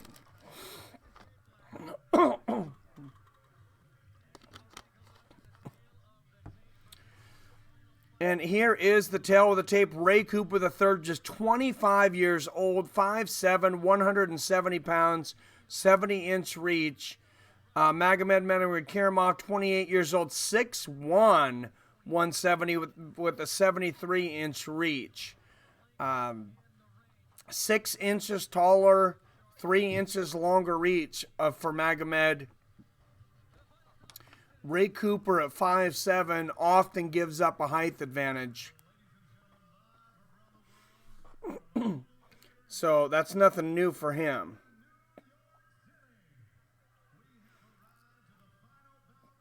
Burnside, I wish I would have found your channel earlier. I could have gave him a run for the title. Next year will be the year of the Bruins. Well, you won the last 2 Bruins. Dr. Jason Fung says fasting naturally increases growth hormone. Do it absolutely. It will change your life 100%. Thank you. I wish there was more Dagestanis and heavier weight classes. That would be great. Yeah, that would be awesome. I've been on antibiotics since my 17th birthday, then went on HRT or TRT, whichever you want to call it, at age 23. Remained on just HRT doses until 29 when I got back on big doses again. Dang, by the 3rd day of fasting, growth hormone goes through the roof. Damn. Cooper looking thick. Yeah, he's 5'7", 170, and Magomedkerimov is going to be a slight underdog at plus 150. Out of Dagestan, Russia. Like I said, so many talented fighters coming out of this area. Ray Cooper III, 17-5, 12 wins by knockout, 5 wins by submission. He is the William Hill odds minus 200 favorite. And the number 1 seed in the welterweight tournament. Sorry about Magomed's. I missed his. They went by quick. I don't remember what seed he was. Teodor Vitor is a superhero. Enough said. Try for the win. GSP talked about Jason Fung. Said it really helped him. Cormier even fights Hungary. Damn. TRT of just a single injection of 200 once every 2 weeks. 1 or 2 weeks will change your life. You feel like you're 18 again. You'll be more assertive, more confident, everything. Oh, damn. I am sold, ES Fitness Savage. I'm going to look into that in the future, I think. And here we go for the welterweight championship. Oh, Magomedkerimov gets a single leg right away, and he's got the back of Ray Cooper III here early, just 10 seconds into this fight. Ray Cooper III came out fast and a little reckless, and Magomed got the takedown, and he now has the back of Ray Cooper and hooks in. Ray Cooper on one knee. Ray's going to have to figure out how to get out of this quickly. Magomedkerimov, one of 3 Dagestanis tonight, and the last one fighting, trying to make sure Dagestan gets one championship to bring home. And he brings Cooper down and lands some big shots to the head. Big right hands. Ray Cooper III in a lot of trouble here. Oh, Magomedkerimov might be under for the choke. This would be a huge upset in my mind. Ray Cooper III only at -200 favorite. He's starting to turn red. And Magomedkerimov is not completely under the neck, though. Cooper now, and he pries it off. Magomed still has the back, but Ray Cooper trying to escape through the back. Now Cooper kind of able to get to the side. Now Cooper's got a leg. He seems to be out of trouble for the and he gets up, but not without eating a right hook from Magomed. And Cooper is breathing hard. And it is only 2 minutes into this first round. It looked like he had a big adrenaline dump coming into this round. Maybe came in a little too fast. And he's already looking at that clock. And if he's looking at that clock right now, I'm pretty sure he did not like what it said. He's still got over 2.5 minutes left in this round.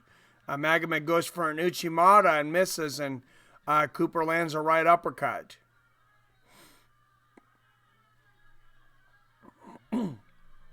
Knee to the body there from Cooper. Knee from Magomedkerimov.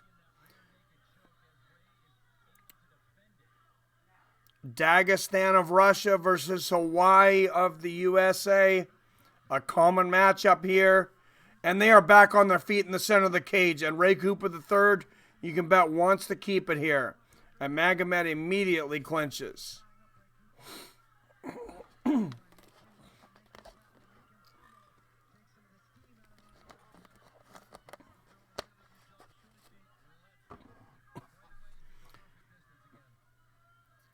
Strikes landed this round so far 23-0. In 23-1, it says now in favor. I know Cooper's landed some strikes, so that CompuBox is not completely accurate, but Magomed definitely landed many more strikes.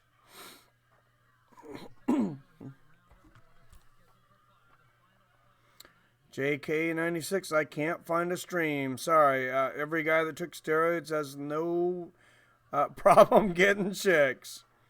Not good for the heart long term. I know a pro fighter who's been showing for a long time, and it's turned him into a total freak shooting. I'm only talking TRT doses, not competitive athletic doses. At my max, I would run about 6,000 or 7,000 milligrams.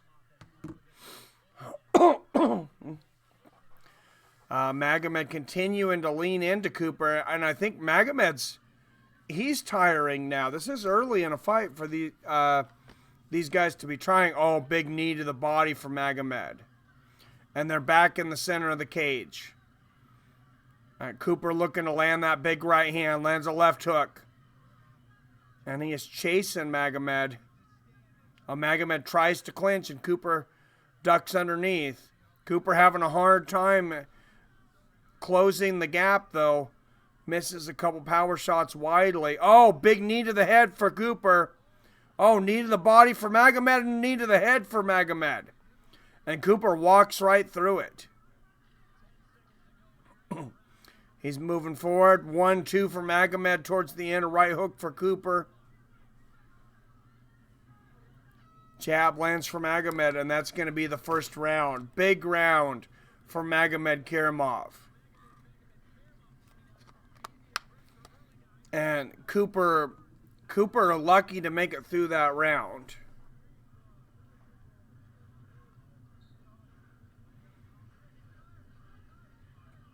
TRT is 100 milligrams a week. Check for NBC Sports or on Modro app.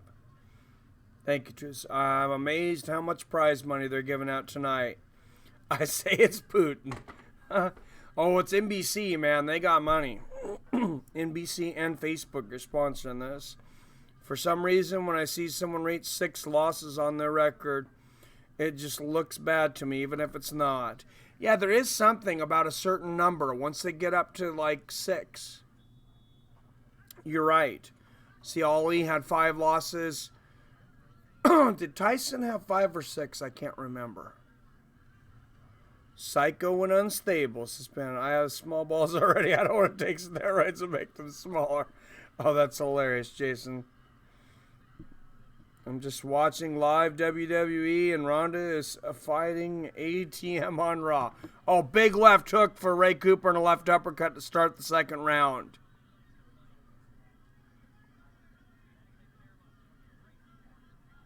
Magomedov throws a front kick towards the head, misses of Cooper. It lands a front kick to the knee.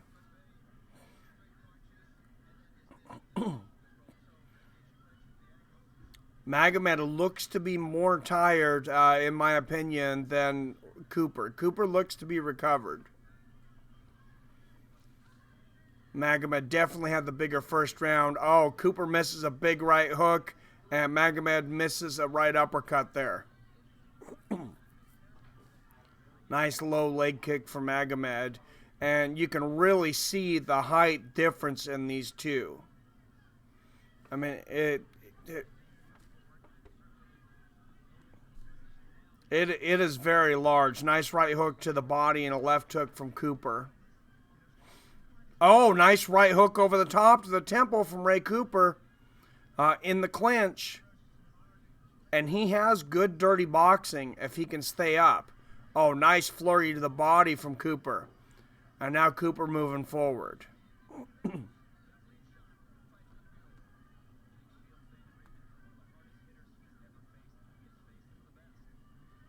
Nice left hook for Cooper. Cooper throwing a lot of power shots, but missing most of those. Oh, nice straight right from Magomedov. Like I said, Cooper has been having a hard time closing the gap. He's had to eat some shots to get in. Oh, nice right hand and a left hook. Big right hook for Cooper, though. He may have hurt Magomedov with that one. Magomedov clinches. It's hard to tell, but I think he might have stunned Magomedov. Nice left hook from the clinch there from Cooper. And Cooper going for the takedown. And he gets on top of Magomedkerimov going for the guillotine, and he got it! Magomedkerimov with the guillotine. Ray Cooper takes him down, lands right in a guillotine, and Ray Cooper taps. Wow, he must have just got that in very deep. And Magomedkerimov of Dagestan, Russia wins the $1 million.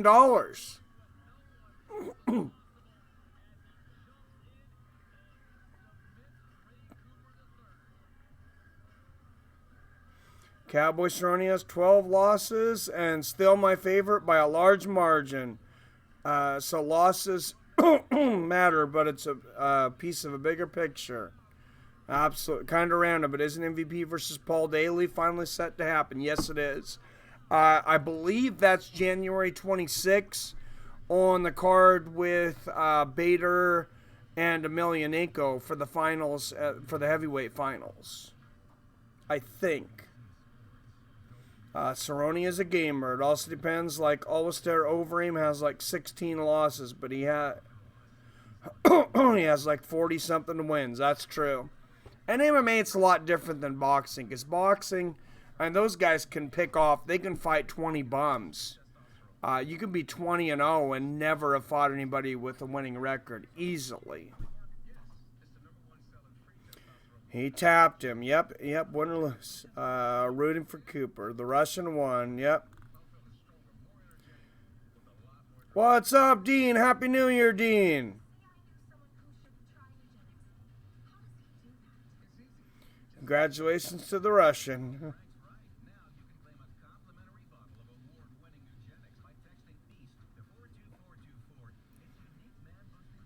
Where were the Dagestanis back in the UFC? Did they know about the UFC? I'm not sure. Well, they're getting there now. Jason Azevedo. Oh, Jesus, JT.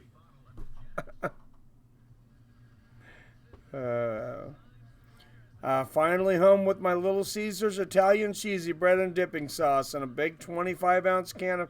Oh, my God. Stay away from that Hurricane malt liquor, man. That'll give you liver... That'll destroy your liver, man. Don't drink that malt liquor. Happy New Year. That was the Russian national anthem. Dave Chappelle reference. Gotcha.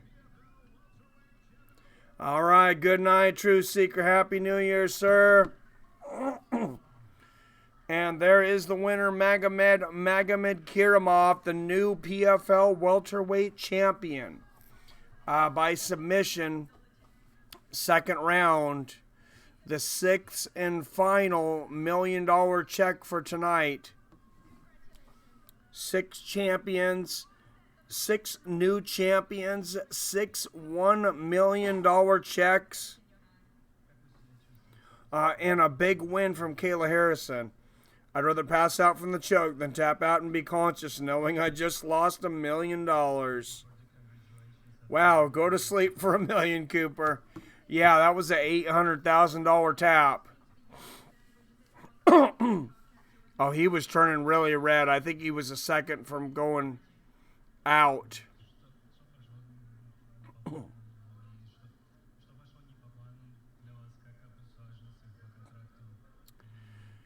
Now, when you look at him, there's something going on. See, he's got the guillotine, but it's also like a neck crank there. So I think he was maybe in more pain than just the choke there.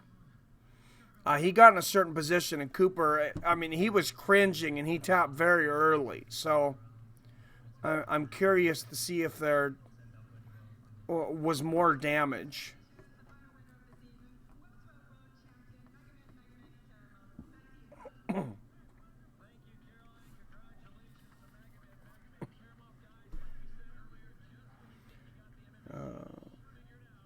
Wow, go to sleep for DG. Dang, thought was gonna have a Hawaiian trifecta. Holloway, UFC, McFarlane, Bellator, and Cooper. PFL, so close. Where you been at, DG? I was hoping you'd come in here. Well, DG, if you didn't know,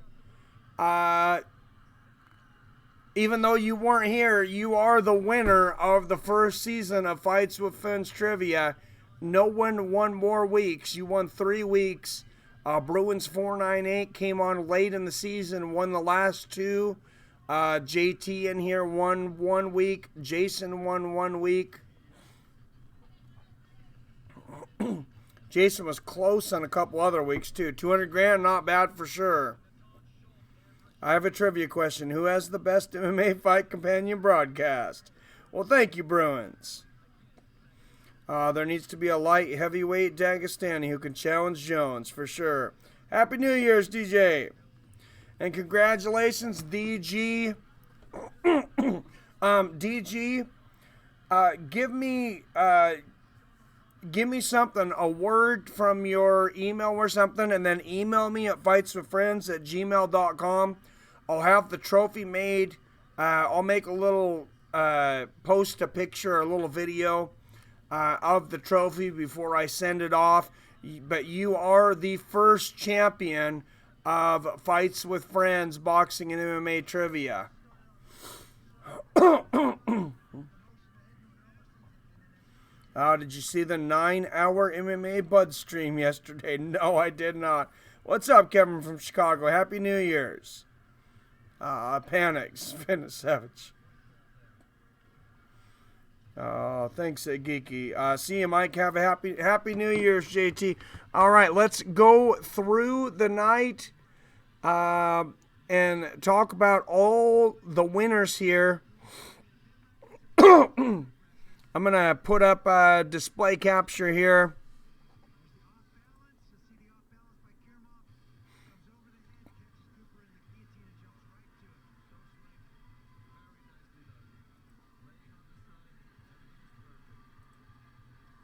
And we'll go to the PFL site here for just a minute and go through all the winners of tonight.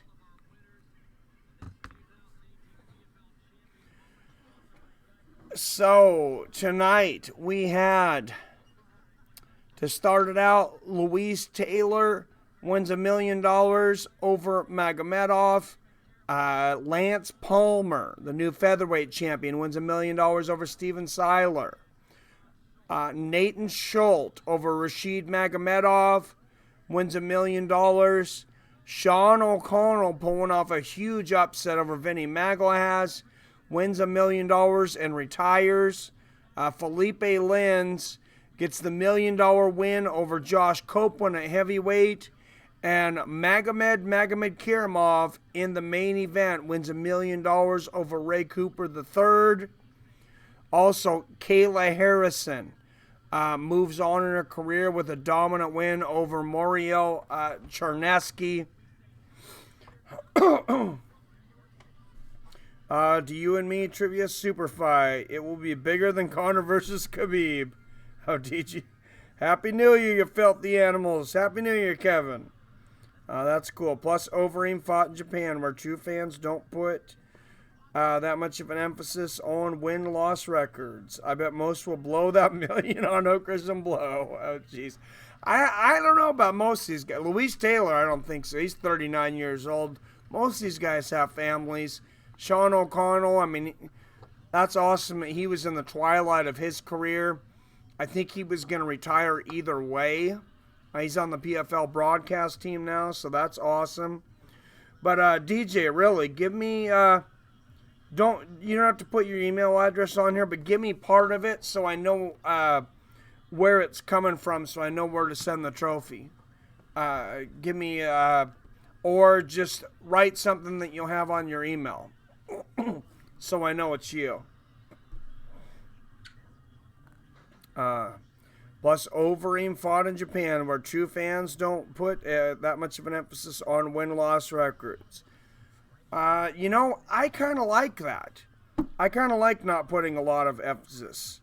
Awesome pick of Louis Taylor celebrating with his family in the cage. Yes, it was. All right, and everybody grab a drink. Let's get the display. Let's pull this down. Everybody grab a drink and cheers. Tex Hawaiian. Thank you, DJ. So email me at fightswithfriends@gmail.com your address, and I will have that trophy set over there. Happy New Year's. Toast to everyone. All right, everybody. On one, I'm going to count 3, 2, 1. Everybody take a shot or a drink of beer together. 3, 2, 1.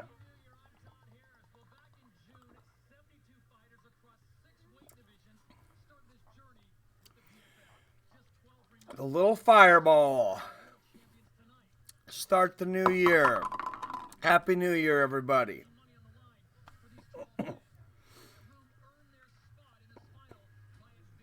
Whoa, that hit me hard. Happy New Year to 2018, the year of the neck crank. Chael Connor, now this guy, yep. Thank you, Panhead Bob. Happy New Year's, brother. All right, email me that address, DG. Congratulations again, DG, on winning the very first season of MMA trivia and boxing. I hope there are many more to come. You can trust there will be. Thank you, Panhead Bob. All right.